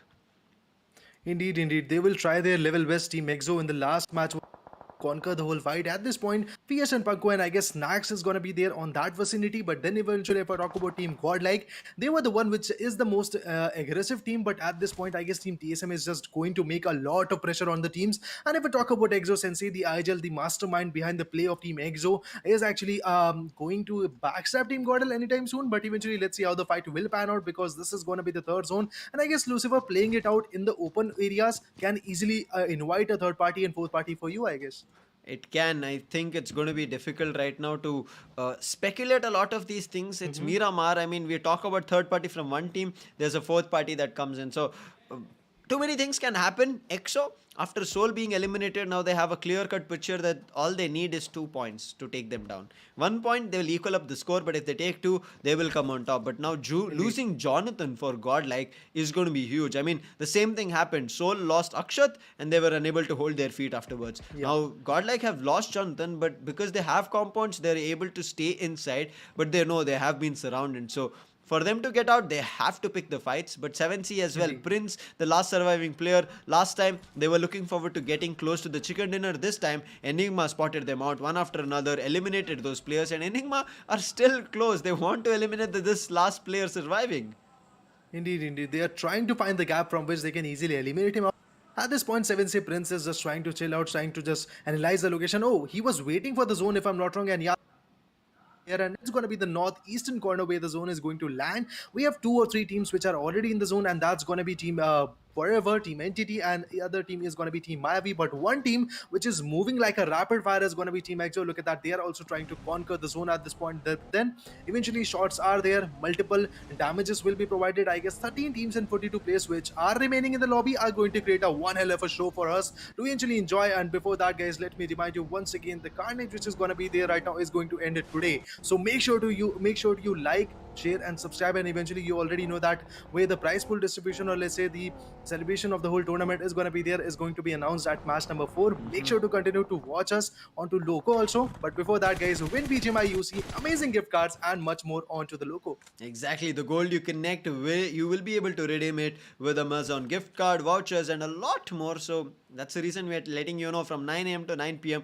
Our stream has already started. You can switch over to Loco and enjoy it there along with getting these points for yourself and redeeming it. But right now, what these teams that we are seeing in front of us are looking forward to redeem is going to be finish points. EXO, they managed to make a move and get into the circle. They wanted to disengage from a fight. Same was the side of GodLike's intention. They did disengage, but GodLike kills vehicle, gets blown up. It was from EXO. They've done the damage. Clutch Card looking forward to closing off the side of EXO with smoke grenades. But if they are able to close them off, then maybe Gil might find hope and get back to his feet. But Clutch God gets spotted out from a different team, a third party on Miramar. This is what we talk about. You need to have information. Forever's player finds Clutch God, and now it's all up to the last surviving player. Can he make anything different happen for his team? But in the meantime, Daljit and Slayer will be falling apart. They were already falling apart outside the blue zone, and they will be finally confirmed.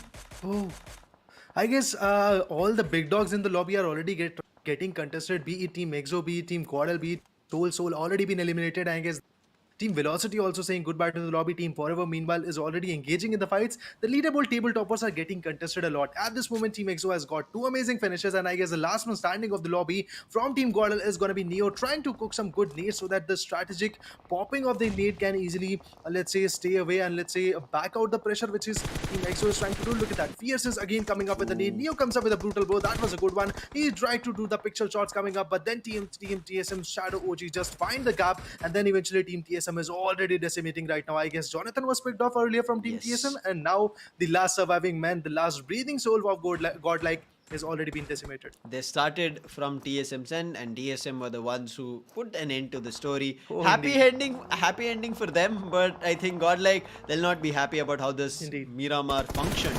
But yes, they still have another Miramar to play. There are still 2 Erangel maps to be played, so teams need to count the maps which they will be comfortable on. Team Forever, as they are picking up a fight, it's going to be with the team right in front of them. But in the meantime, we saw Orangutan picking up a fight with TSM. It's going to be close to a mid to long range fight. One after another, they're able to spot out players, and Pechankon is the man doing a lot of the damage and a lot of the work, along with the callouts as well. Oh, indeed. He's trying to provide some good information for his teammates, but get contested. But before that, on the left perspective, you can already see a good pop-up nade is going to cook up there right now. And with that, Team Skylightz Gaming is already wiped out from the face of the earth of this map of Miramar. And once again, we have the team which actually got that chicken dinner is getting out of the lobby right now. The teams which were on the top in the previous one are getting decimated early right now. And one team which is remaining from that trio, that deadly triangle which in the map of Erangel was there, that's going to be Team Forever. Look at that. Team Forever is now facing a 3-way battle coming up for them right now. And very soon, I guess Team TSM is actually getting the pressure from Team Orangutan also.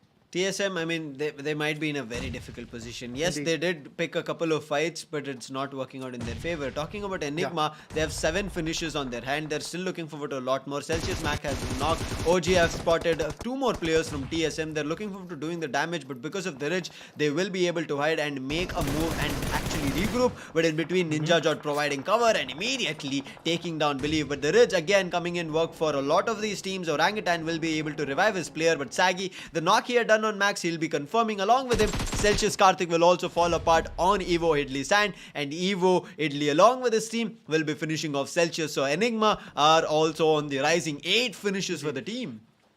Oh, indeed. They're just trying to get some more finishes at this point. They just gather a lot in the lobby. Oh, But then eventually they are also getting contested. Look at that. OG Trigger with that beautiful Skylightz 6x spray manages to put one down, but now Team TSM is actually getting undermined. Equinox and Ninja Jot is going to be the last man to standing at this point, but Team Orangutan getting that upper ridge and with a hardcore cover is actually been the best thing for them at this point. But then Team Forever is also going on to a fight, and that's going to be Entity's Dark Lord, which is going down at this point. It's going to be really interesting how the fights are going to pan out, because in about, let's say, 5 to 10 seconds, the 5th zone is going to shut in, and then our smallest, let's say, 6th zone is going to rise very, very soon. But before that, Enigma Sagi falls down with the damage. Unfortunate for Sagi, he fell Yeah. to his own knock and then immediately got an opportunity for Team Forever's player to immediately get that finish. But Orangutan, they're still looking forward to finishing off TSM. They've got another knock. Ninja Jod is the man who's down. Equinox, this is the man who was on the tabletop. But Pechan Khan from a different direction, from Oasis Bolte from Team Forever gets knocked. And on top of that, Believe gets knocked. So one after another, players are falling apart for Orangutan. And Orangutan might be in a tough spot. And this is why we said Orangutan need to conclude the fight very soon. They are still unable to conclude it, and they've given a chance for Team Forever. But Team Forever, in between the open areas, they've found a compound for themselves and they're making it count. Oh, this is the blessing in disguise for Team Forever at this point, because look at that. They're just picking 1 and 1 at this point. They're just trying to be at the higher ridge and then eventually find out some more points. And then eventually if somebody tries to contest them, it's not going to be that possible for them. But Team Mayavi is trying to contest, and I guess Exopunku has been picked up. But then if I talk about Orangutan, Ash has been taken down. Believe is going to be the last man standing of his team, trying to patch himself. Look at how Team TSM has held themselves. It was really very interesting. They were in the dip. They were on the verge of getting decimated. But look at that. How the Phoenix rose from the ashes is really interesting to watch. At this point, Believe is also trying to decimate. They have got 4 amazing finishes, but now Trigger is going to get that revival. That's good enough for them. Exo is also trying to push into the zone, but I guess Team Mayavi is going to gatekeep them, challenge them even though to be in the zone. But the only team which is actually holding it the greatest chunk of the zone is going to be the team known as Forever. Exactly, they have the compound, they have the circle, there's so many things going on for them, and they have the Indeed. information of every team. They can fire in any direction they want and they still be able to do the damage and not receive them. 2 players from Enigma were spotted out from player 6, and he does the damage but does not get a knock because he was firing at 2 players at the same time, but immediately switches to a different direction, spots 2 players from OG as well, the player who was getting revived and the player who just got revived. And EXO on the other end, they still have all the 4 players surviving. In between the chaos, they were getting dished with a lot of damage. Godlike wanted to do the damage. Team Mayavi did a little bit in terms of damage. They did get a knock, but the retaliation is still there from EXO. They do not want Team Mayavi to enter. EXO are holding them off brilliantly, but the ridge might be the disadvantage. Previously also, EXO got, I would say, flustered and stuck in a lower ridge, and this is happening again for them. But in the meantime, Team Forever will be picking up a couple more players from Chemin. Indeed, indeed. They are just trying to get some points at this moment, and eventually for TSM, getting that 3-way battle is not good. Look at that. Team TSM goes down finally by the hands of Team Orangutan. Well, at the loss of Ash and Pechan Khan, Team TSM has been decimated. Now 7 teams are going to remain in the lobby, and that's going to be Team Forever. But the highest manpower, or should I say highest number of points at this moment with the manpower, is going to be interesting. 5 points for them. 4 manpower is still alive. Team EXO with 2 finishes and 4 manpower is going to be there. But then came in Esports, 4 amazing points. Another nade comes up. EXO is trying to decimate. Look at that. Exopunku manages to put 2 down from a single nade. Wow, that's interesting to watch. That's the capability. That's what Punko is made of, and he can do a lot of damage together. Now Daku is going to be the last surviving player. He is cornered. One end EXO, another end OG, but the push comes in from Snacks and the final bullet as well. They'll be finishing it off, and it's going to be EXO taking control of Team Mayavi and finishing them off and getting to a better spot. I would say EXO needed a change of the spot. They were already in a lower ridge and they did not want it to be there for a long time, but now Trigger, he's ready for a fight with the other players coming in from EXO. Believe he's bleeding out. Trigger, he is the only sole I would say survivor, looking forward to surviving for a long time. But Team Forever, the initial shots they connected on Enigma won the fight now in the forefront.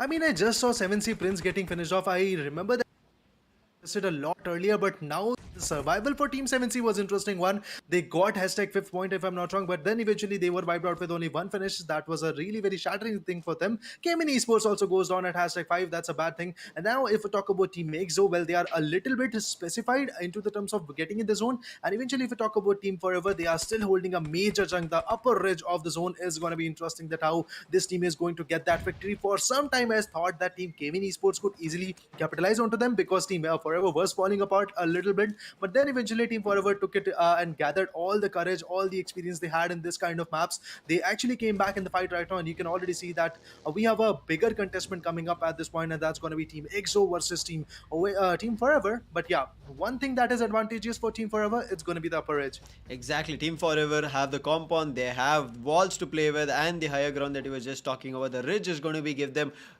giving them a huge advantage for them to get the chicken in, and if they do, from the second page they can jump into the first page, and then they'll have 4 more matches to play today, and who knows, they can make their way into the top 6. They're holding it off, they do not want to give away their position. The circle is favoring them right as of now, but also making sure they prop up smokes. But during that, I think Nexus was out in the open, gets spotted from Evo Italy. You know how crucial Evo Italy and how strong that man is, and he's dealt a knock. But immediately EXO also, they want to finish off OG and then move on ahead to pick up their next fight. So Trigger is going to be the last surviving player. Sensei gets knocked, I guess, from Trigger itself, but nonetheless they can still revive them. They're already at the edge of the circle, so it's not going to be a tough situation for them. But Evo Italy, after getting a knock on Nexus, he wants to pick up another one, but he has been spotted from 2 different directions. Max Kush is spotted. Nexus, who's just got revived, is looking forward to fighting it out, and finally Player 6 will be knocking Evo Italy, the man looking forward to doing the damage on Team Forever. But between this, we saw Orangutan being confirmed from EXO.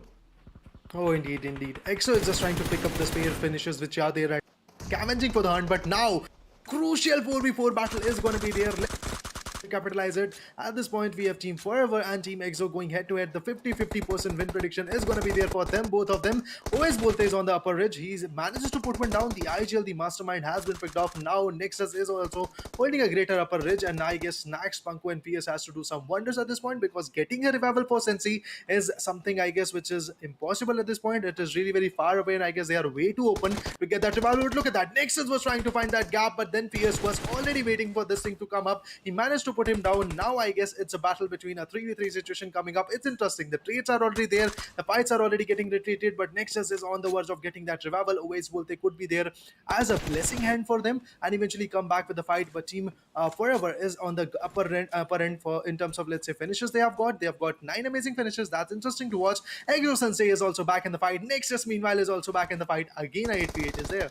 Oh man, this is brilliant. 4v4 situation. Both of these teams do not want to give away their position, may want to get that chicken dinner for themselves. But one small mistake that Team Forever might have done is giving away the compound to EXO. EXO have the advantage, but the knocks are being exchanged. So this is still a situation that can work out in anybody's favor. Always Bolte looking forward to the confirmation, but Punk, he is just relaying information. But unfortunately, he gives away his finish. But in the meantime, Max Kuss's finish will also be confirmed. So it is still a 3v3 battle. It cannot be finished off. But Nexus, he makes an unfortunate jump. He wanted to connect those bullets, but the timing was a little bit off, and EXO player Sensei, I guess, made his way inside. Now all the players from Team Forever have been pushed out, and all the players from EXO, the compound, I would say the house they were holding, they've kind of entered and breached it.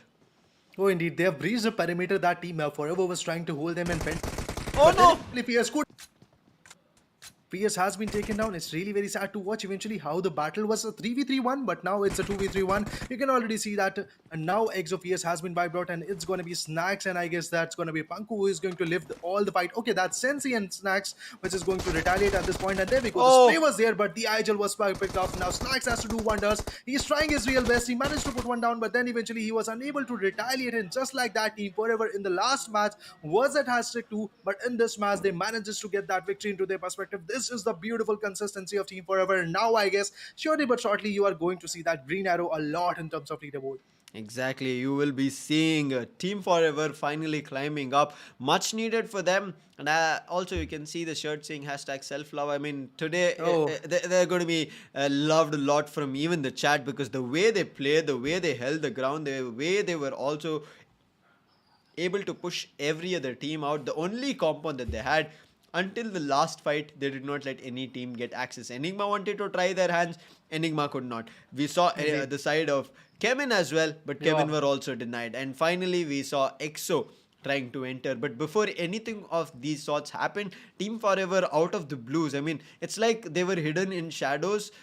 and they were just picking fights, getting knocks, getting finishes, and nobody knew where their bullets were coming from. And that was the best part where Team Forever played from. And also, I think it was a smart move for them, because you saw in the last moments what they did towards the side of EXO is make them feel that they are getting the control of the ground, getting the control of the compound. But what they were doing is cornering them and then circling them from outside, and I think EXO were not ready for that. It happened and they started falling one after another. But yes, they did lose a player as well as a casualty, but after that not even a single knock. So a brilliant execution and a strategy coming in from Team Forever on Miramar. Such an aggressive map. But there are other teams, I'm pretty sure, who would have wished for a different and a better standing here, Raider. Oh, indeed, the teams were trying their real best, but eventually, just like you were talking, Forever getting that upper ridge and they climbed onto the rooftop, and then I guess Team EXO was blinded because now visual cues was not there. They just have to learn about the sound cues which were there right now. They just have to learn the footsteps which were coming, and then when you are jumping from a rooftop, I guess that's the element of surprise, and I guess that's what Team Forever was trying to do. When Fierce was picked off, the third man of Team EXO, then I guess Sensei and Snacks was remaining. Sensei was trying to hold off. He was trying to hold all the windows, all the gates, all the opening, but he never knew that a player is going to bounce from the rooftop and jump already onto the front of him and then eventually pick him off. And this was the kind of element of surprise which was there. And I guess then Snacks tried to recuperate, tried to retaliate. He tried to put one down, but then eventually when you are fighting a 1v3 battle, and that too in a map of Miramar where ridges are there, where let's say small covers are there for you, then I guess the 1v3 is not that possible. But eventually it all started with this. It all started here where we saw Enigma one after another taking players out from Skylightz. Unfortunate, but it happens. Like after getting a chicken dinner, you lose your footing. Soul also placing themselves in top 3, lost their footing here and got eliminated very early on. TSM, it was just a revenge fight that they put and threw across, and what a brilliant way and execution coming in from TSM. Not only one, they did pick up another fight and also concluded it in their favor, but the last one during rotation did not work out. Here we could see Velocity and 8-Bit fighting it out. 8-Bit did do the damage on Velocity, but Velocity were the ones to finish it off and to make sure that 8-Bit get concluded and finished off. But what they did not pay attention to the blue zone and did not pay respect to the circle. The blue zone is actually going to tackle a lot of fights. Team Forever, look at that. One thing that they did right in this match is holding that compound, and once again the zone favored them a lot, and it was really very interesting how they planned it out. Because eventually if I talk about holding a compound, well, teams like Soul did that, teams like GodL did that initially in this same exact map, but then they were decimated. And eventually if I talk about one team that was capable of doing that, it was Team Forever. Look at that. The beauty of these fights were, it was really interesting that how they were trying to get some initial frags from the compounds, and then eventually if I talk about team TSM, they were trying to establish the gameplay, but then I guess Team Orangutan found that gap and eventually just picked them off. And Team Mayavi, the decimation from Team EXO was one hell of a shot, and eventually Team Mayavi's Daku was the last man standing. He also got shot with M416 red dot sprays from Team EXO, and just like that Team EXO got their frags into the conversion, and then Fierce tried to retaliate. Panku was put down, Panku was finished finally by the hands of Obase Bolte. They got some good finishes. Eventually look at that, this was the popping shot which I was talking about. Look at that, Sensei was trying to recuperate, but he never knew how to do that. Exactly, I think it was Fierce who was there in the compound. If he wouldn't have fallen apart, he wouldn't got knocked and finished. I think EXO, we could have seen them maybe fighting, having a fighting chance, looking forward to fighting it back. But Daljit here, we saw him getting the last finish for himself on 8-Bit Tsunami. He did the damage on Madman as well. So I guess it was close to a 1v4 for him. As you can see, 4 finishes. I'm not too sure if they had a fight and got finishes with some other team, because they were already outside the blue zone. As they were entering, another team spotted them out. I think it was either Chemin or Orangutan who finished them off. But the contribution, it all says 100%, which should be meaning that he pulled off a 1v4 on 8-Bit and concluded that fight in his team's favor. But still, it does not help him, his team. It might help him in showing himself here on MVP of the match. But I think Velocity, it's the pressure, and it's also to make sure that after losing a couple of players, to try and at least get some finishes. I think Daljit did what he had to do, what was needed at the moment in Miramar. But as you can see, star of the match with going all out is going to be Nexus. Nexus for Team Forever, you saw him. He was on the rooftop, he was inside the building, he was down in the ground. He was playing in various different directions, because of which I would say he was a very crucial player for Team Forever. And you can see every other star of the match here. Best Companion Revive 3 is going to be going to Oves Bolte, and final elimination also goes to Nexus. So it's Team Forever holding the star of the match strong. Oh, indeed. A lot of battle went on. Team Soul went out early.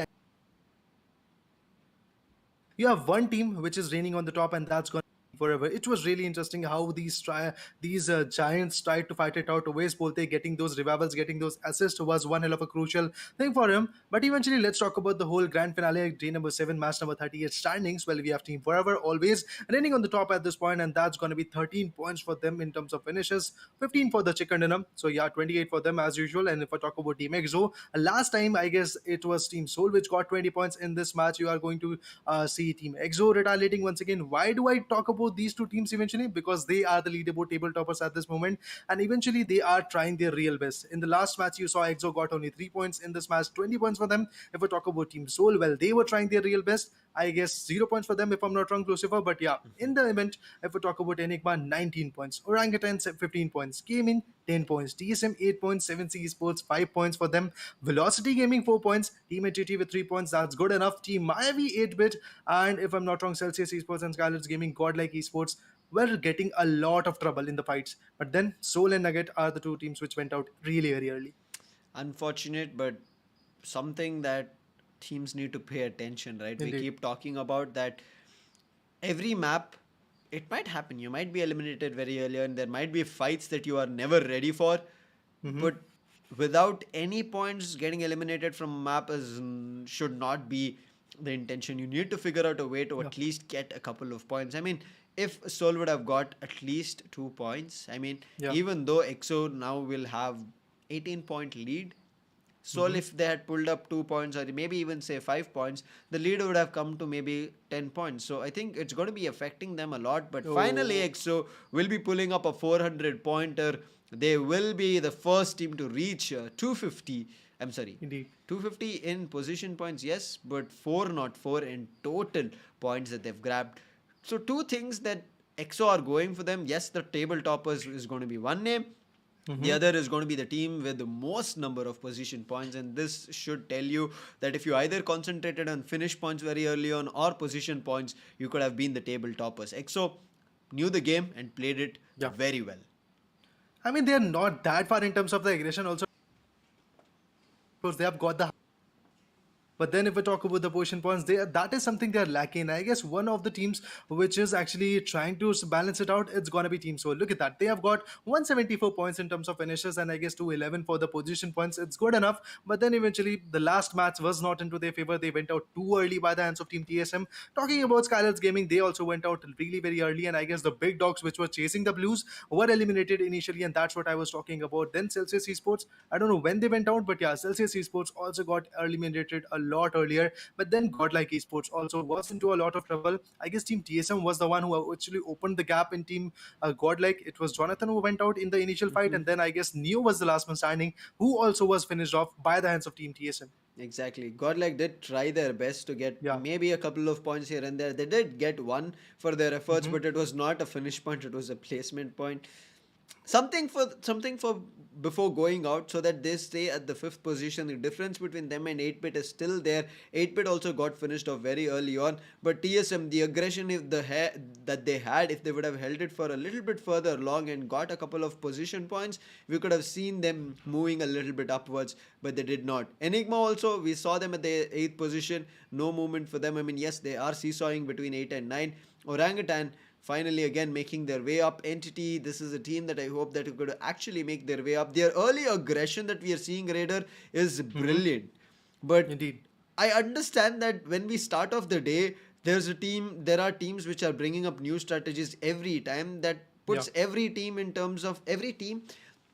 in worry. Like, wait, in Erangel, this team did not play like this. In Miramar, this is not how they play. So a lot of thought in terms of what is happening to the team does come across every player's and the teammates and IGL's mind. But it is just adaptation. It's the last day. But also that teams need to understand the second half is where everything gets even more interesting. So Oh, indeed. teams Even though, yeah, need to even though, understand doing it on the second half. indeed, even though this is the last day, but yeah, second half is crucial one when you are going to see a lot of ups and downs leaderboard. But before that, let me talk about the schedule at this point. Match number one was the map of an angle where Skylightz Gaming went on and scooped the whole winner chicken dinner into their perspective. That was good enough. But then eventually, if I talk about the map of Miramar, well, Skylightz Gaming was into a lot of trouble in this match, and then eventually Team Forever got that victory. Now we are going to move on to match number three, which is again going into the map of Erangel, where all of the esports athlete have risen, and I guess taken the fight, learned a lot from the game. But then eventually, let's see how the match of Erangel is going to pan out for them, because this is one of those map where you can be a snake, where you can be a fury trying to rain havoc onto the lobby, and eventually teams like GodL, teams like Team Soul, came in Esports, even though Team Orangutan could easily bounce back once again with a lot of finishes, with a lot of havoc raining in the lobby. Now let's see how the fights are going to pan out for these guys. Let's see how the gun game is going to get postulated. Let's see how the retaliation will be there, and a lot of engagement is going to be there for sure. That is something I'm very keen to watch, that how the teams will deflect, because 15 teams and I guess 60 players are going to head out into a very brutal battle. Now I guess four matches are going to be left right now. It's let's say close to end, but I'm still very excited to watch that how the teams will fight it out, and I'm eager to see that how many new strategies are going to get implemented, because you have to go with the flow at this point. Exactly. You have to actually go with the flow. I mean, Yeah. if you're able to, as we were discussing, right? If you're able to get finish punch, go for finish. If you're able to get placement punch, go for it. But you have to go for something. Go for nothing today, because if you go for nothing, then you will have nothing to, I would say, work on. But this schedule is where teams have to fight it out, give it their all, and I'm looking forward to how they'll be doing it here, Raider. It's not going to be that easy. As we said, Yeah. the second half is where everything gets even more intense and also super hyped. But also another thing that our viewers should know, in the second half, what you're going to be seeing, you know what, it's going to be the reveal of where the award ceremony is Oh. going to be. It will be announced. In the meantime, you can spam in the chat section, and if you've just joined in, do not forget to hit that like and subscribe. As a community, we want to provide more opportunities for you guys as viewers. I'm pretty sure that a lot of you are looking forward to joining us in the upcoming tournaments, being the players, showcasing your talent, and I've already received a couple of players inquiring on how we can join the upcoming tournaments. Follow us at the rate Sky Esports Gaming on Instagram. You'll get all the updates of the upcoming tournaments. This is just the start of the year.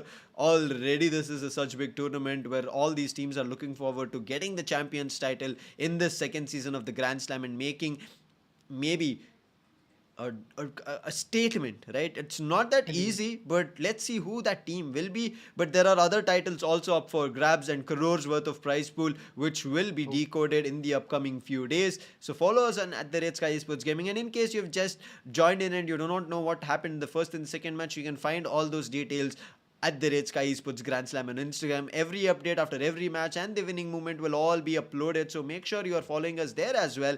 And very soon, we will be switching over to Loco as soon as the third match concludes. So you will be joining us on Loco, and that's where the rewards come in. Rewards, you already have experience here, right, Raider? All the players that are watching in the sidelines right as now, as viewers who are enjoying it, they're gaining the experience, understanding how the teams are playing, what kind of a call is coming from the IGL. That is a reward by itself, but also a lot of rewards coming in as goals on Loco.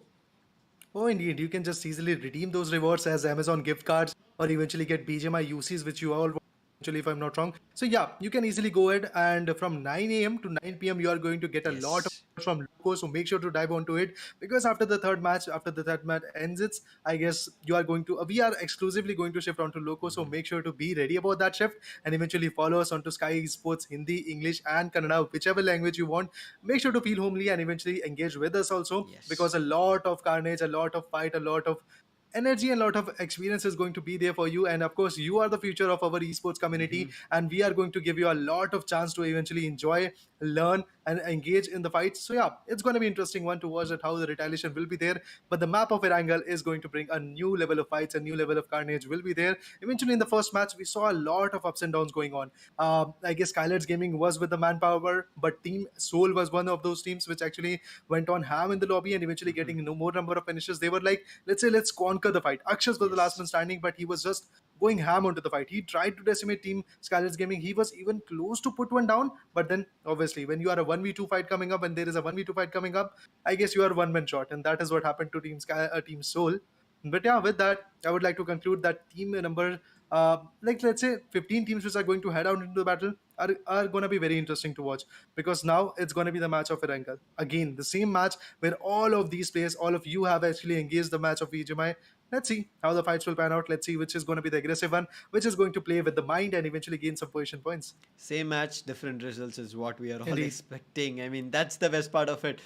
How much can things change just by a match? I mean, in terms of talking about a match, I'm putting Miramar in between. We saw Erangel, then we headed over to Miramar, and now we are back at Erangel. So already it has changed when we saw Skylightz getting the chicken dinner and being eliminated on Miramar, and now they have the opportunity of making a comeback and coming and making comeback.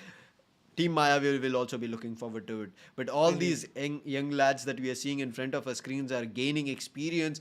And in the upcoming tournaments, we're going to see them giving it their all and performing. But giving it their all right now is going to be on Erangel, as we are seeing a very similar flight path as we saw it on the first match. But again, here we are going to be co-piloting an Urka along with me, who will be having, I would say, fun time between ourselves, because as casters we want to have fun, but for the teams it's going to be a very tough situation. It might be repeating of the flight path, but I'm pretty sure the circle can repeat. But even if it doesn't, teams are going to be having a tough time repeating the victory like Skylightz did, or take it any other team who have gotten their victory on Erangel.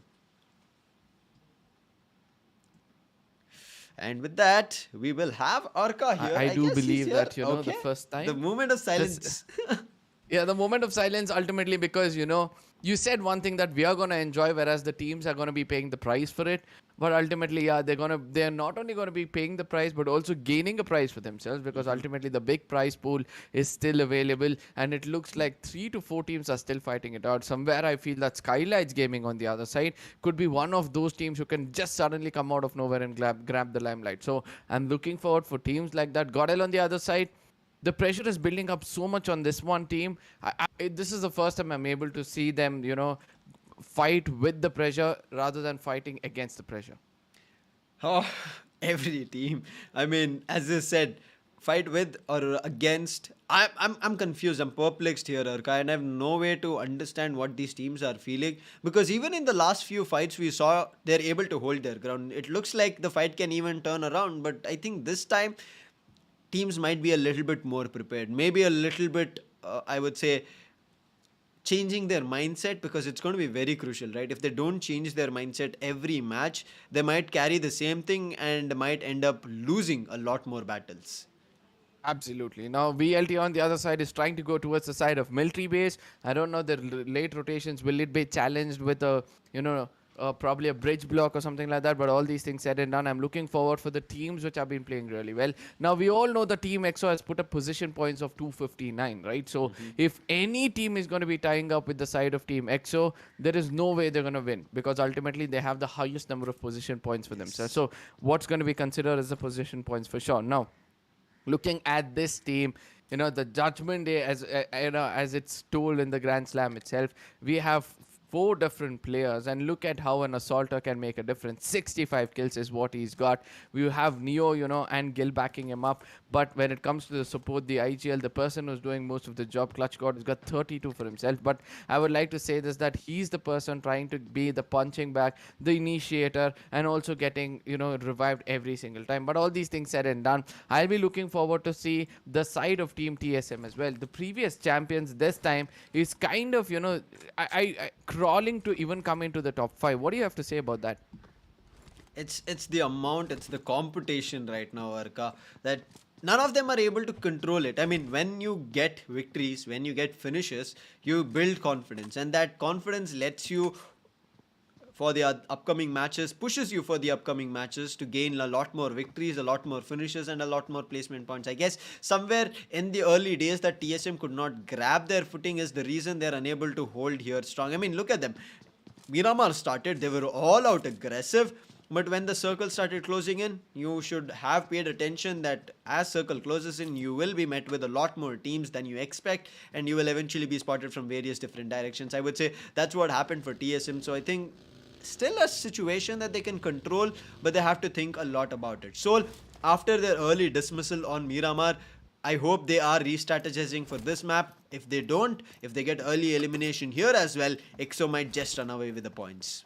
Absolutely, and there's going to be more enemies towards the side of Seoul because ultimately they know this could be the threatening factor for them to, come on top of the table. So every time they see anybody from the side of Team EXO, Seoul, Skylightz, or probably even Godlike, if they see anybody going down on their feet, they're going to make sure that they confirm that player. And in case one or two initial knock comes in, they're going to blankly rush in and eliminate these teams so that it's going to be easy for them to, slowly climb up the ladder as well. So I would like to say that any team which is on the top needs to be more careful than what they were all these days. But ultimately, a good gameplay coming in from the side of Team EXO. This one game, if EXO gets a winner chicken dinner for themselves, I can guarantee you that there is no team which can outperform them to become the champions. I agree with you. I mean, the way EXO is playing right as of now, if they get a chicken dinner today, they might just run away with it. But Skylightz, they've gotten the chicken dinner to start it off. Yes, for them as well, Miramar did not work in their favor. If they are also able to get a couple more chicken dinners, I'm saying a couple more because there are still a couple more matches to be played.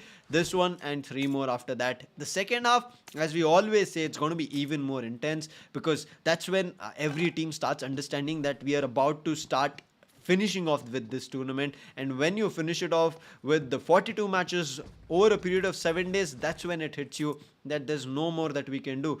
We had to do it a little bit earlier, and I wish none of the teams feel that way, that on the 42nd match, I wish I had another match, I wish I had another chance. There's not going to be any.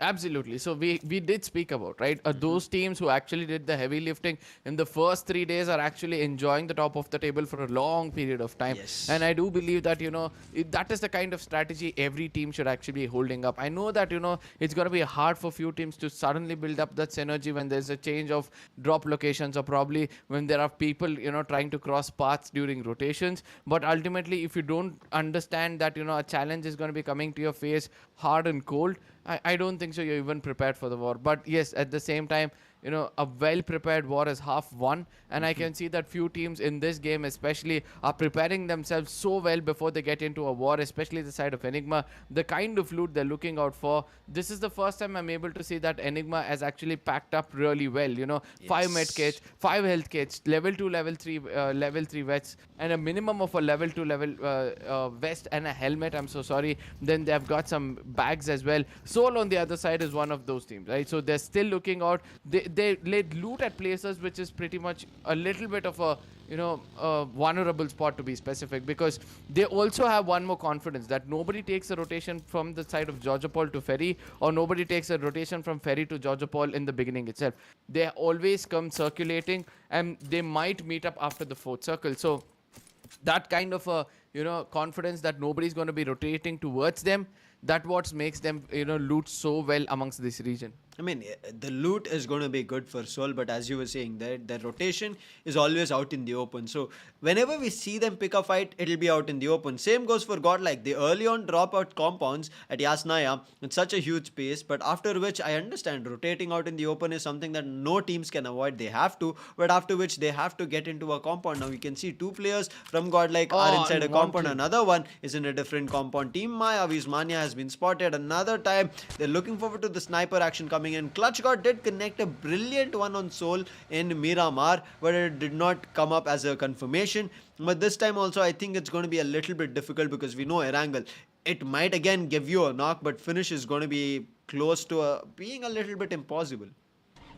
Absolutely. Now, Team GodL at this point of time is going in for an early skirmish. I don't know how well that's going to be turning out for them, because we all know that, the rotations are going to be inevitable when the circle is like this. People want to push in towards the side of Yasnaya, or probably climb up the side of Stolber and come late into the circle. So we can see that most of the team are on the southern side of the map. So when they're coming in for a rotation and they can hear some firing happening here and there, I do believe that, they would want to come and check and push their luck and see whether they can pick up 1 or 2 frags through. So at that point of time, in case you deal a knock, for sure you're going to be getting confirmed, because at this point of time we know that the tournament has reached such a level that even every kill is going to be counting, because everybody at least wants to be in the top 3, especially the teams from the 1st to the 8th position.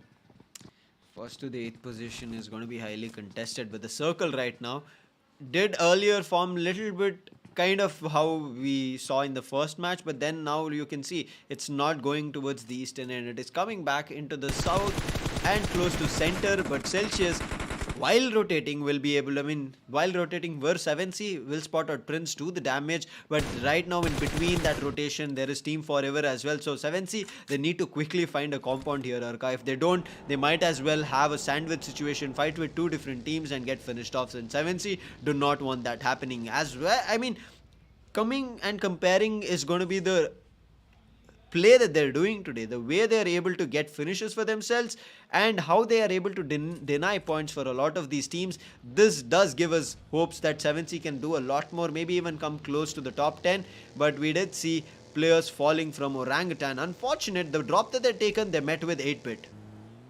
Absolutely. Now, the most important point, according to me, about 7Cs is that if this 7Cs had come a little more earlier in this tournament, at least 2 days before, now they would have had a fighting chance in the top 6 easily. Yes. But they didn't choose to do so. But at this point of time, as we were speaking about the 2 skirmishes which is taking place, 8-bit versus the side of 1 skirmish, it's taking place between 8-bit versus the side of OGs. It looks like Trigger might be finding a grenade, but Juicy gets one on the side of Trigger, and Juicy is also going to be paying a price because Madman is going to be connecting one against him. So a equal blow coming in from both the sides, but I do believe that OGs are going to be on that losing end at this point of time, because obviously there are players who are rushing in towards them, and 8-bit raid at this point of time knows the location, probably would have told his teammate and said that let's rotate a little to the right and track down Pracha on corner, and eventually they're successfully done that. Who's going to be the last man standing from the side of Orangutan, who would want to, at least take a player down before he gets taken down. But ultimately, he'll be coming out of that smoke due to which his location is going to be compromised with 3 pack of wolves rushing in. Orangutan will be, eliminated in the hands of Team 8-bit. And I would like to say that he did an amazing job trying to put down 2 players. If one more bullet would have connected to the helmet of the third one, I do believe that, he could have been on the verge of clutching it against the side of Orangutan, against the side of 8-bit. Exactly. I got surprised for a second, but because 8-bit had players surviving and had the number count, they finally had a chance to clutch it out. But I think they should not let that kind of a situation being repeated again, because not all the time you will be able to capitalize in such a fight. But now EXO, as we were talking, 7C need to get into a compound. They did. 7C were spotted. But talking about another fight on another direction, where Chemin, after getting the loot, wanted to move out, especially Destro gets spotted out from Entity's player. A couple of the shots did connect, but in the meantime he did manage to make his move out. But Papa nahi manenge, I think he was looking forward to providing cover fire, but did receive a lot of the damage from Entity. And now Chemin, they're just running out. They do not want to pick this fight. They just want to wait it out a little bit longer. And Entity are also one of those teams here, Arka,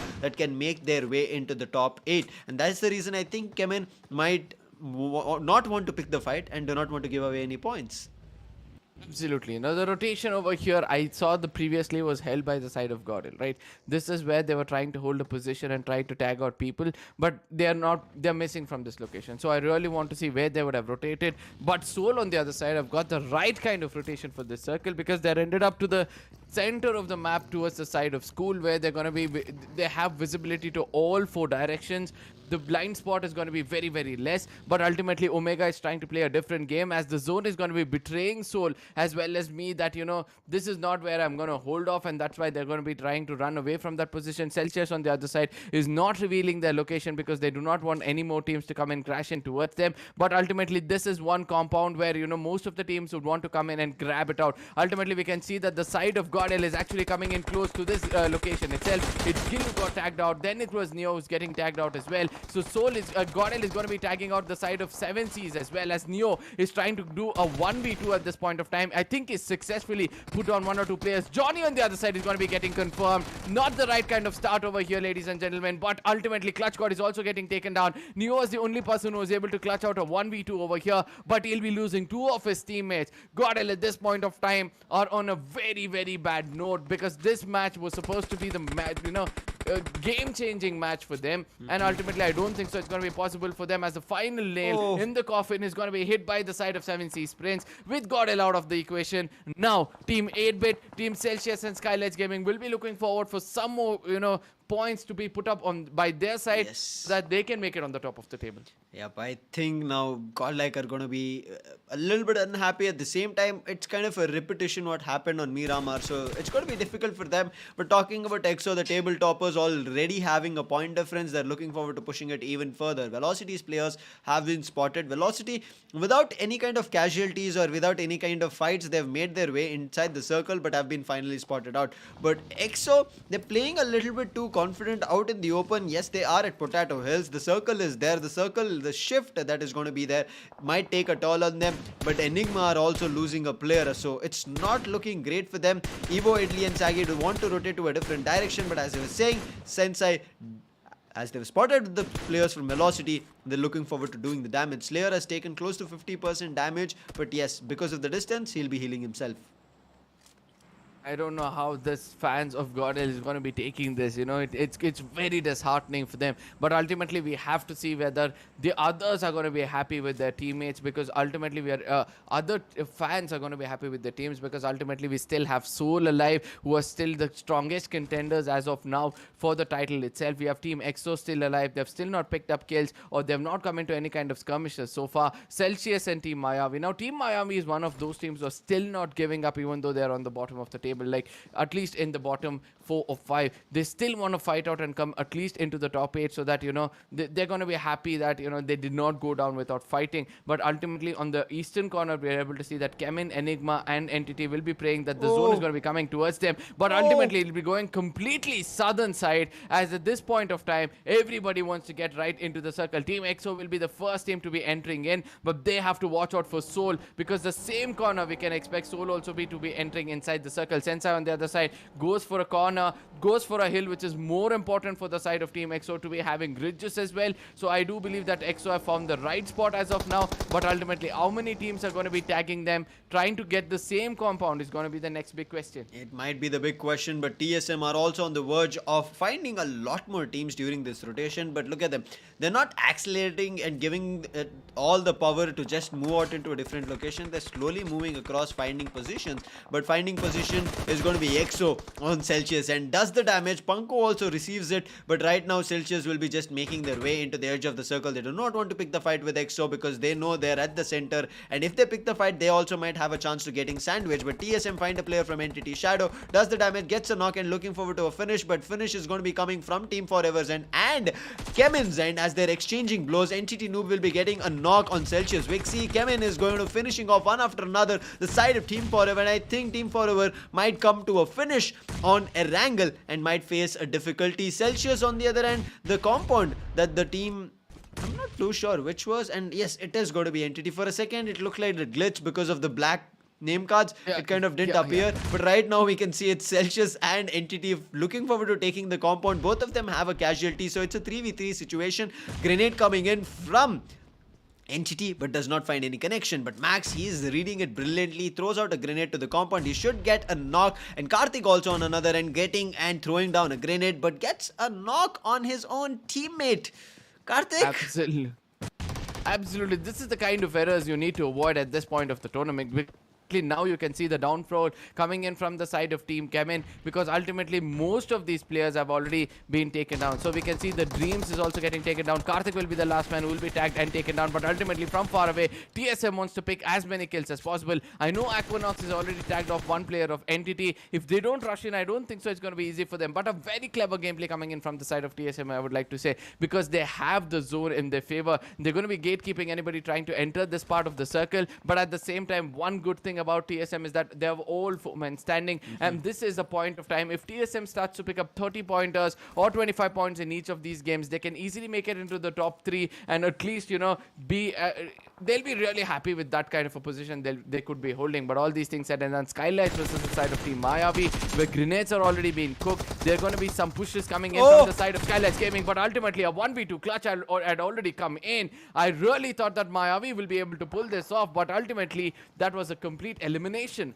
if I'm not wrong, towards the side of Team Mayavi. A great try coming in from Team Mayavi. The last surviving player, I guess it was Joker. He does a 1v2, but there were just two more players from Skylightz, and they did finish it off. And you can see the confirmation, one finish coming in for them, and also a placement point because they ended up at the 12th position. So 2 points for Team Mayavi and their efforts. Chemin on the other end, they've also had a casualty. We did see, I think it was the fight between Celsius or Entity, but nonetheless, now Entity also have a casualty. On the other end, TSM, as we were talking about them, will be looking forward to gatekeeping, but gatekeeping will be done on their end because EXO will be the ones who will be having the edge of the circle, not TSM, but it means that Shadow will be receiving a knock, and with that, they will also exchange a blow with a grenade coming in. So Entity are also a little bit on the back foot, but the numbers highly favorable for TSM. If they keep rushing like this, they might be able to find those finishes and eliminate the players. Brilliant grenade coming in from Aquanox, another knock coming in. He's looking forward to the confirmation, but because of the vehicle there, the confirmation does not come through. But Troy is going to be the man who's looking forward to holding TSM's edge push coming through. Another grenade coming in, brilliantly connecting Aquanox one after another. 2 grenades back to back, one for a confirmation, one for a finish, and now it's going to be the last surviving player who's going to be Noob, but he is a little bit further away from his teammate. Troy could have been revived if they played together over there, but now TSM Aquanox, look at the amount of information he wants, but I think Entity Noob, he has nothing. He cannot play any part in this fight against TSM.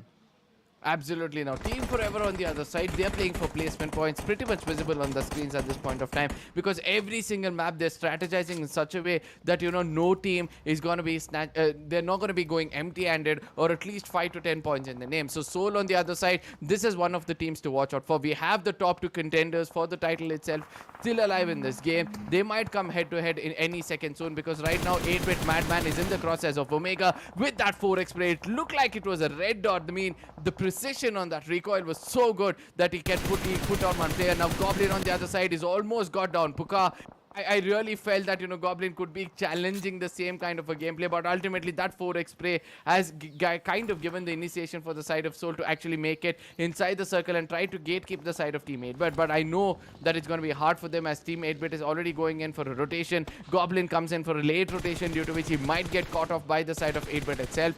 TSM Blaze on the other side is trying to tag off the side of Kratos. A grenade is going to be popped up right into his face. He understands it's a very vulnerable spot. He's going to run away from that position. Sensei on the other side is trying to collect as many informations as possible, but through the blind spot comes in probably the side of Skylightz Gaming, and they have to be very, very careful with what's going to happen next. Everybody needs to be careful, but it looks like TSM have control of what's happening. They're able to find a couple of picks, but Skylightz will be finding a pick on a player from Seoul, and this is going to be very difficult to hold it off. Team Forever's Max Kush will also be falling to Ninja George's grenade. There are a lot more grenades coming in, but 8-bit who are looking forward to hold Velocity, they're again facing them off, but I think Velocity have come to a little bit of a disadvantage because 8-bit pushed together and Slayer was nowhere in close counterparts to help his teammates. And yes, 8-bit, they've also lost a lot more players. It's going to be Tsunami again facing off with Slayer, but look at the grenades coming in, but the play zone is going to be looking forward to the downs and confirmation. Tsunami, the amount of health that he has, he's just surviving with a mere HP over there, and he's looking forward to maybe patching himself up. Yes, he's trying to do that, but he's right at the brink of the blue zone. Anytime that blue zone moves, he might be finished off, but he has 30 seconds and he might, I would say, have a second life after that patch. But TSM, what a way. They're still playing out the circle Arca, and they're still able to hold control of any position that they're playing with all their 4 players standing. And look at the amount of finishes, 10 in their name. Absolutely, and this is the kind of aggression you can expect from this team at the final moments of the Grand Slam itself, because they are really, really good at being aggressive. But all these days they were just trying to play for placement points, I believe, and that's why things were not going in their way. But Team EXO on the other side, as I said, they rotated at the right corner. Then they are holding this position from a really, really long time. All they have to do is don't allow any kind of throwables to get them a knock. And if there is no knocks being considered from the side of being taken from the side of Team EXO, I do believe that, they can easily pick up this winner chicken dinner for themselves, as Soul is from one corner trying to taunt off as many players as possible. And I do believe that, Soul will have to crawl themselves way into the circle. We can see that Omega is trying to push in. He's going to be in the crosshairs of Team EXO at this point of time. Nobody is there to backstab the side of Team EXO. So the complete concentration can be coming in from one corner. Omega at this point of time, I probably is knocked out if I'm not wrong. No, And it will be confirmed any Very. second soon. No, he's not knocked out. He's come down to very low HP, but a knock comes in towards the side of Team EXO. Now grenade is going to be cooked in from the side of Fierce. I don't know how well he'll be able to connect it out. It's important for him to... Oh, no! What was that? Fierce puts down a grenade and puts his own player down. This kind of small mistakes can actually make EXO pay a lot, as Ninja Jod is trying to push in. Probably will be connecting a shot any second soon against the side of Team Fierce. At this point of time, towards the corner, comes up the side of Team EXO. Oh, they've taken on more than two players. Can it be possible for Fierce to clutch it out? It looks like he's going to be pushing in, confirming most of them. He has to heal before Blaze OP comes up. At this point of time, Snax is the only man alive from the side of Team EXO as well. TSM on the other side is looking forward for a revival. Now Fierce is cooking up a grenade. He knows in which corner this team can actually be. If this grenade connects, this man would have done a 1v4, but the grenade goes into the wrong direction. But this time it might be going into the right one. But Aquanox is trying to run away. The grenade is already gone in. It's going to be doing the damage against Ninja Jod. Fierce has to watch out for his back, as TSM is trying to push in. Probably will push in to complete this game against the side of Team EXO. One small mistake. This is what I spoke about. EXO, one knock comes in towards their favor. That's going to be the end of the story for the team. Fierce is going to be the last ray of hope for now. I mean, Fierce, he's immediately trying to correct his mistakes, but in terms of reviving players, he cannot do anything. He has pulled off a 1v3, not in terms of confirmations, but yes, the revive has been given, so the players are still breathing from TSM, and the final grenade brilliantly connected and timed, not even giving Fierce a second thoughts over there, immediately finishing and ending off EXO. What a brilliant play coming in from TSM, and now there's a push-in coming in from Skylightz, which the side of TSM were not ready for, and one after another side of TSM are falling apart. The way Skylightz just bumped in was nobody's expectation, but look at Soul. Nobody knew, nobody has any kind of clue that they are also creeping into the last few circles. Aquanox will be confirmed from Pukar's hand, and Blaze OP is going to be the last surviving player. He did use his last grenade to finish off Fierce, but now he has grenades. Looking forward to finish the entirety of Skylightz, but it's not going to be possible. Very soon we should be seeing the confirmation coming in from Blaze as well, but he's just trying to survive on the top of the building here, Arka. Absolutely. This good grenade from the side of Goblin can actually do the damage against the side of Skylightz Gaming. And it looks like it has done, as Pukar is going to get taken down. New player is going to be the one man standing. Gumla Boy, two players are already gone out. Now he's going to be confirming those players as he's going to be pushing in. On the other corner is going to be Somraj trying to get information, but he doesn't know that Akshat is also coming in from an off angle at this point of time. But Soul might be losing another player at this point of time. This has converted from a 4v4 into a 2v3 at this point of time. Soul is having an advantage. They have the zone as well. Now it's going to be a 1v2. He's going to be confirming Akshat. He's going in for position placement points. Probably he might be going in for kill points at this point of time. I don't know whether Somraj will be able to heal this up. It's not going to be possible, and the winner chicken dinner will be landing into the pockets of the side of Team Soul. And the way they've got it done, with Skylightz Gaming creeping up in the overall points table, Team EXO has to watch out for what they do in the next few games. I cannot understand. I cannot, I would say, put this match in words, Arka. There was so much happening. There was literally chaos being stirred from TSM. They did not stop. From Miramar, how they played here, they went all aggressive. But this is what I said in the start of the day. It's not about teams playing completely aggressive. It's not about teams playing completely only for placement points. It's about how teams manage playing smart.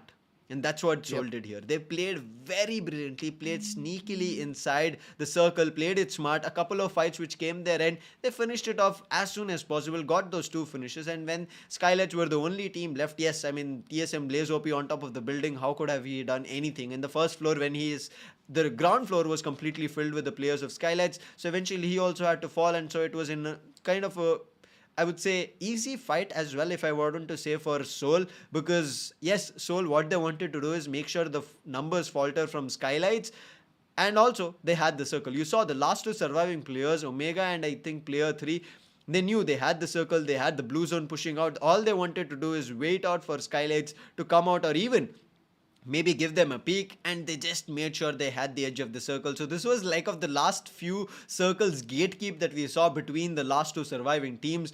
But yes, these are the kind of matches we might actually see in the last three matches that we are going to be coming up with on Miramar, Sanhok and Erangel. But what a way to start it off for Seoul again, to get that hopes back high. EXO, unfortunate for them, and you can see this is where the pressure is coming into play, right, Arka? The grenade happened twice here in this map. First it was from Celsius, then on EXO. So it does not matter which position you're in, it does not matter how many chicken dinners you have, what the confidence you have, the placement points you have. Irrespective of that, the last day pressure, the last day choke can happen at any time, and that's what happened here. So EXO, they will be repenting for it, but a very close 1v3 that Fears also wanted to pull off. Yeah, Fierce at one point of time, I don't know what he was thinking, because we need to grab attention and learn from the mistakes of these professional players when it falls to the basics, Fierce went into one corner of the house and he was trying to heal himself. And least did he understand that the enemy below in the ground floor can actually hear his, probably even if it's, painkillers if he's taking, they can still hear it. If he's going for a heal also, they can hear that he's going in for a heal. I think he was trying to take not a gas, probably one of those boosters he was trying to, while he was already getting one upstairs. Of the boosters. I'm not able to put up the right kind of name for it, but ultimately the kind of booster he was trying to pick up, and eventually they got to know that he's from this corner and they landed that bullet. Before we get more into those things, Neo from one corner was trying to tag out people, but really Celsius was the team who were the villains for the side of team GodL, because ultimately they were just hiding inside this building waiting for some team to usually creep in, and once they creeped in, they actually take them out. But Neo, the last man standing, he couldn't do anything much, and GodL went out early in this game itself. On the other side, it's going to be the side of TSM.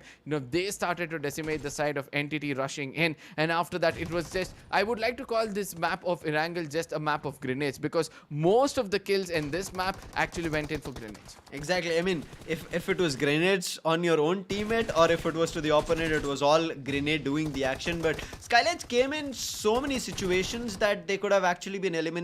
Joker there really tried well, but it did not work out. Then grenades coming in from Aquanox, doing the damage one after another. Entity Noob was the last surviving player, and he was just a little bit too far away from his team, could not do anything. But Seoul, this is the two finishes that they got. Two players from 8-bit who finished off on the play zone when they actually were rotating and fighting off with Velocity as well. And even Velocity Slayer not playing together was the reason Velocity got eliminated. Otherwise, Slayer would have had I would say, good chance here to make sure his team survives. Rather, he was a little bit further away, just trying to make those grenades work. And yes, they did actually connect, and the couple of them did actually even yield a finish, I guess. But this is where everything turned around. Fears, a brilliant try coming in from him, but the self grenade on his own teammate made life difficult. It is an energy drink. It's a Red Bull that is taking it up and looking forward to maybe boosting himself and healing himself up. But then Skylightz immediately pushed to TSM, who were actually looking forward to gain control. But Skylightz, they made one wrong move, was not checking where the circle was.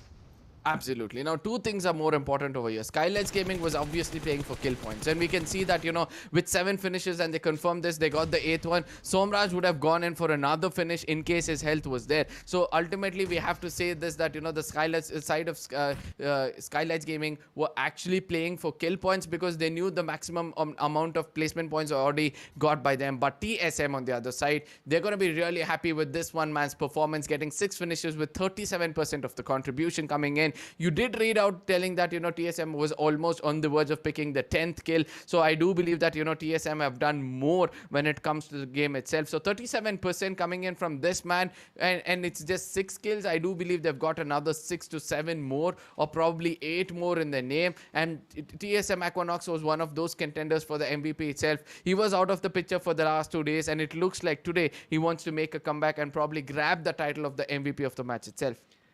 He is looking forward to, because in the first 3 days, Aquanox was very close. I mean, he was already in the first spot. Nobody was looking forward to pushing him out. But after the 3rd day's performance, a lot of these teams played really, really well. But this is where you can see the overall standings right now.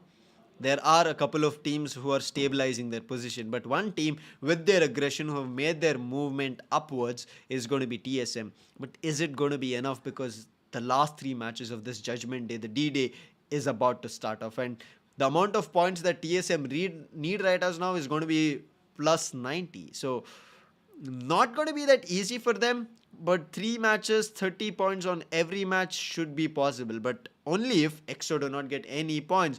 On the other end, Seoul are just 9 points away. I think the lead they gave on Miramar was the reason Seoul couldn't catch up here, even though they got the chicken dinner.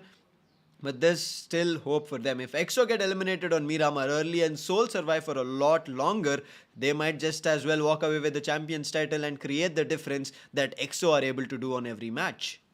But ultimately, we have to also understand this, that the fourth map in every single day actually goes in favor of Team Seoul. And I'm looking forward to see whether they'll be able to execute the same thing over here. And in case they'll be able to put that out, I do believe that Team Seoul can be the next best team, or the team which will be getting that winner, getting the title for themselves. Not only the winner chicken dinner, in the next map, but ultimately Skylightz Gaming on the other corner, they have got 4 winner chicken dinner for themselves. If they can execute 2 more by the next 3 matches, I do believe that they can also be the champions of this tournament. And I've already told you, keep an eye on the side of Skylightz Gaming, because they're very, very clever in climbing up the ladder in the final few matches when the top 2 will be fighting it out. All of a sudden, they're going to spread their wings, fly up to the top, and make sure that they are the champions. So TSM on the other side are also picking up their pace. I know 70 points is going to be very, very hard for them to put up in the next 3 matches, but ultimately, in case they can do the impossible, tag out the side of Team EXO and Seoul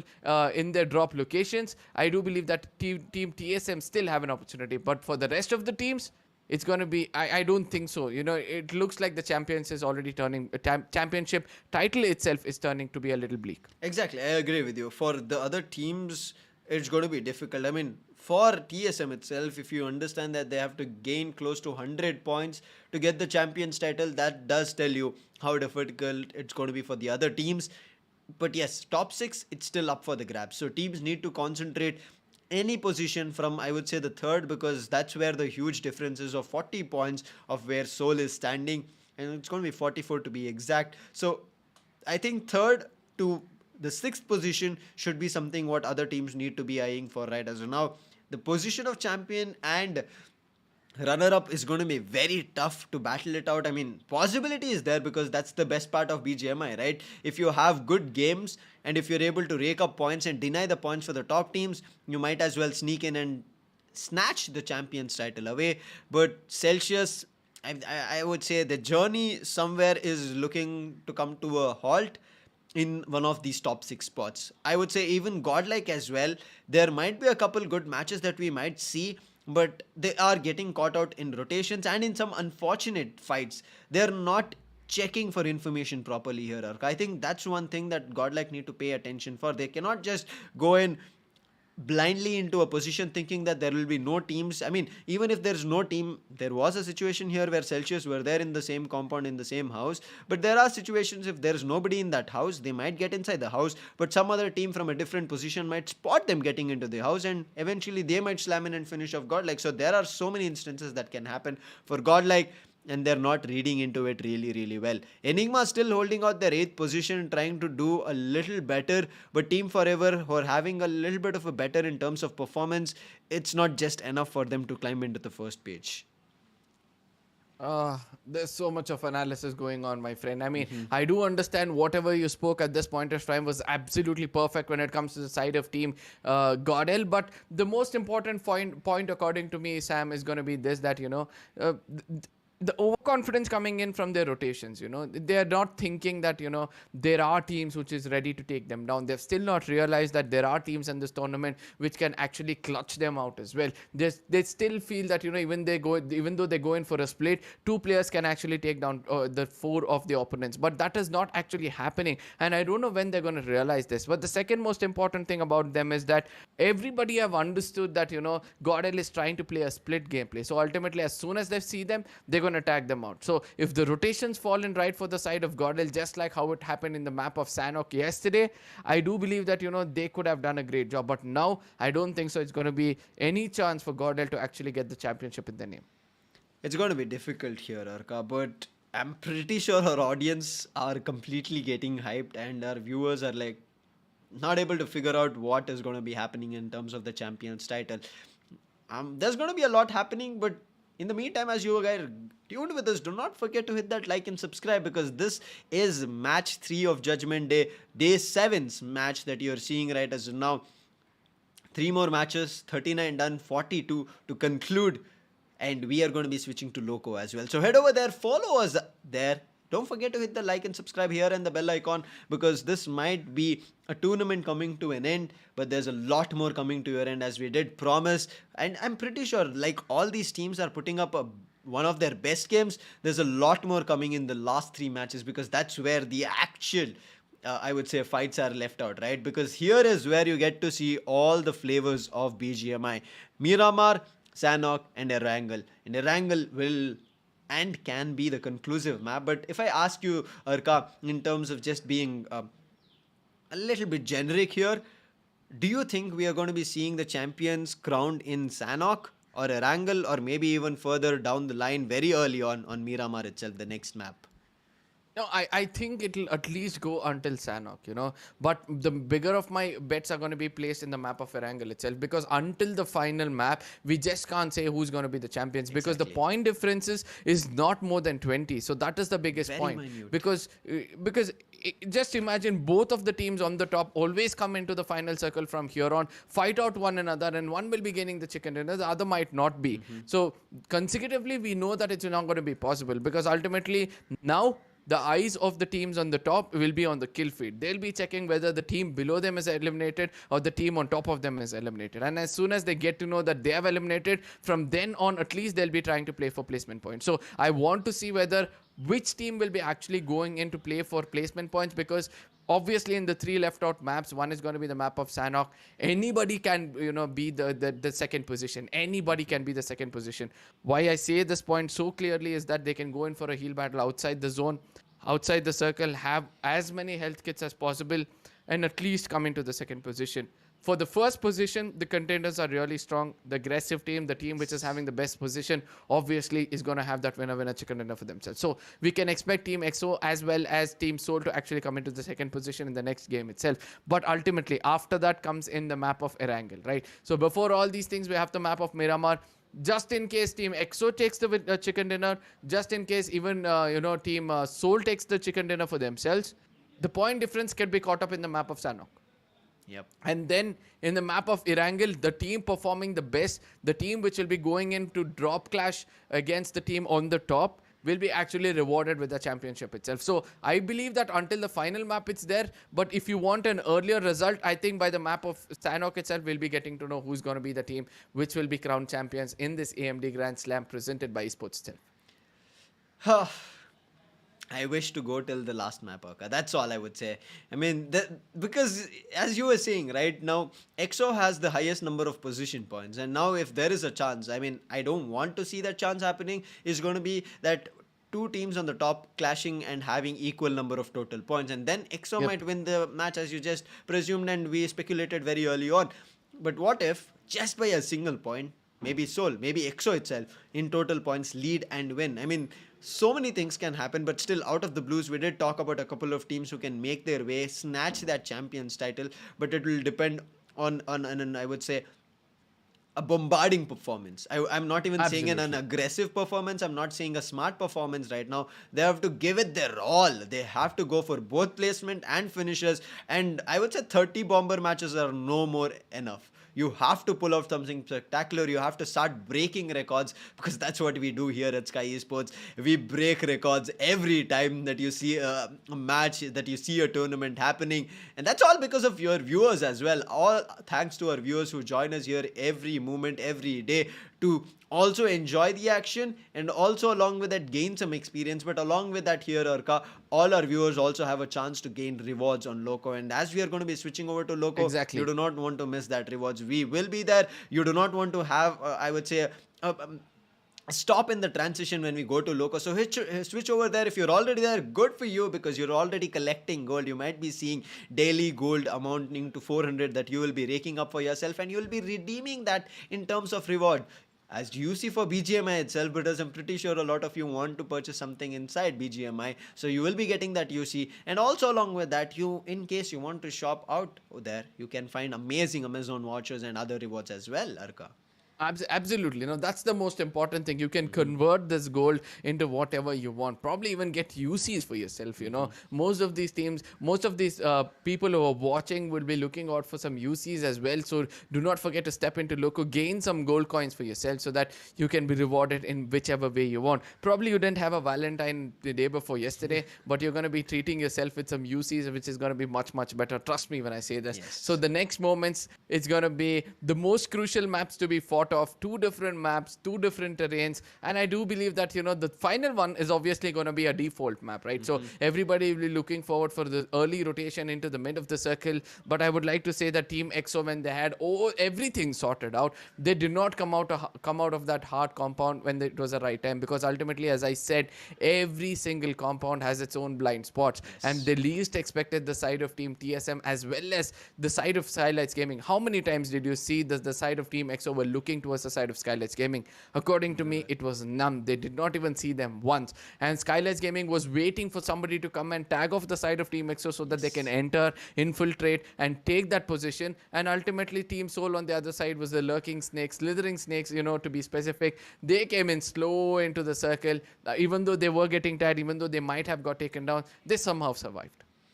That's what you look forward to, right? That's why we are saying, I mean, smart performances from the teams on the top, but as you said, giving it all performances from the other teams in the top 6. But can you believe we are done with 39 matches? 6 Exactly. days. That was my next point.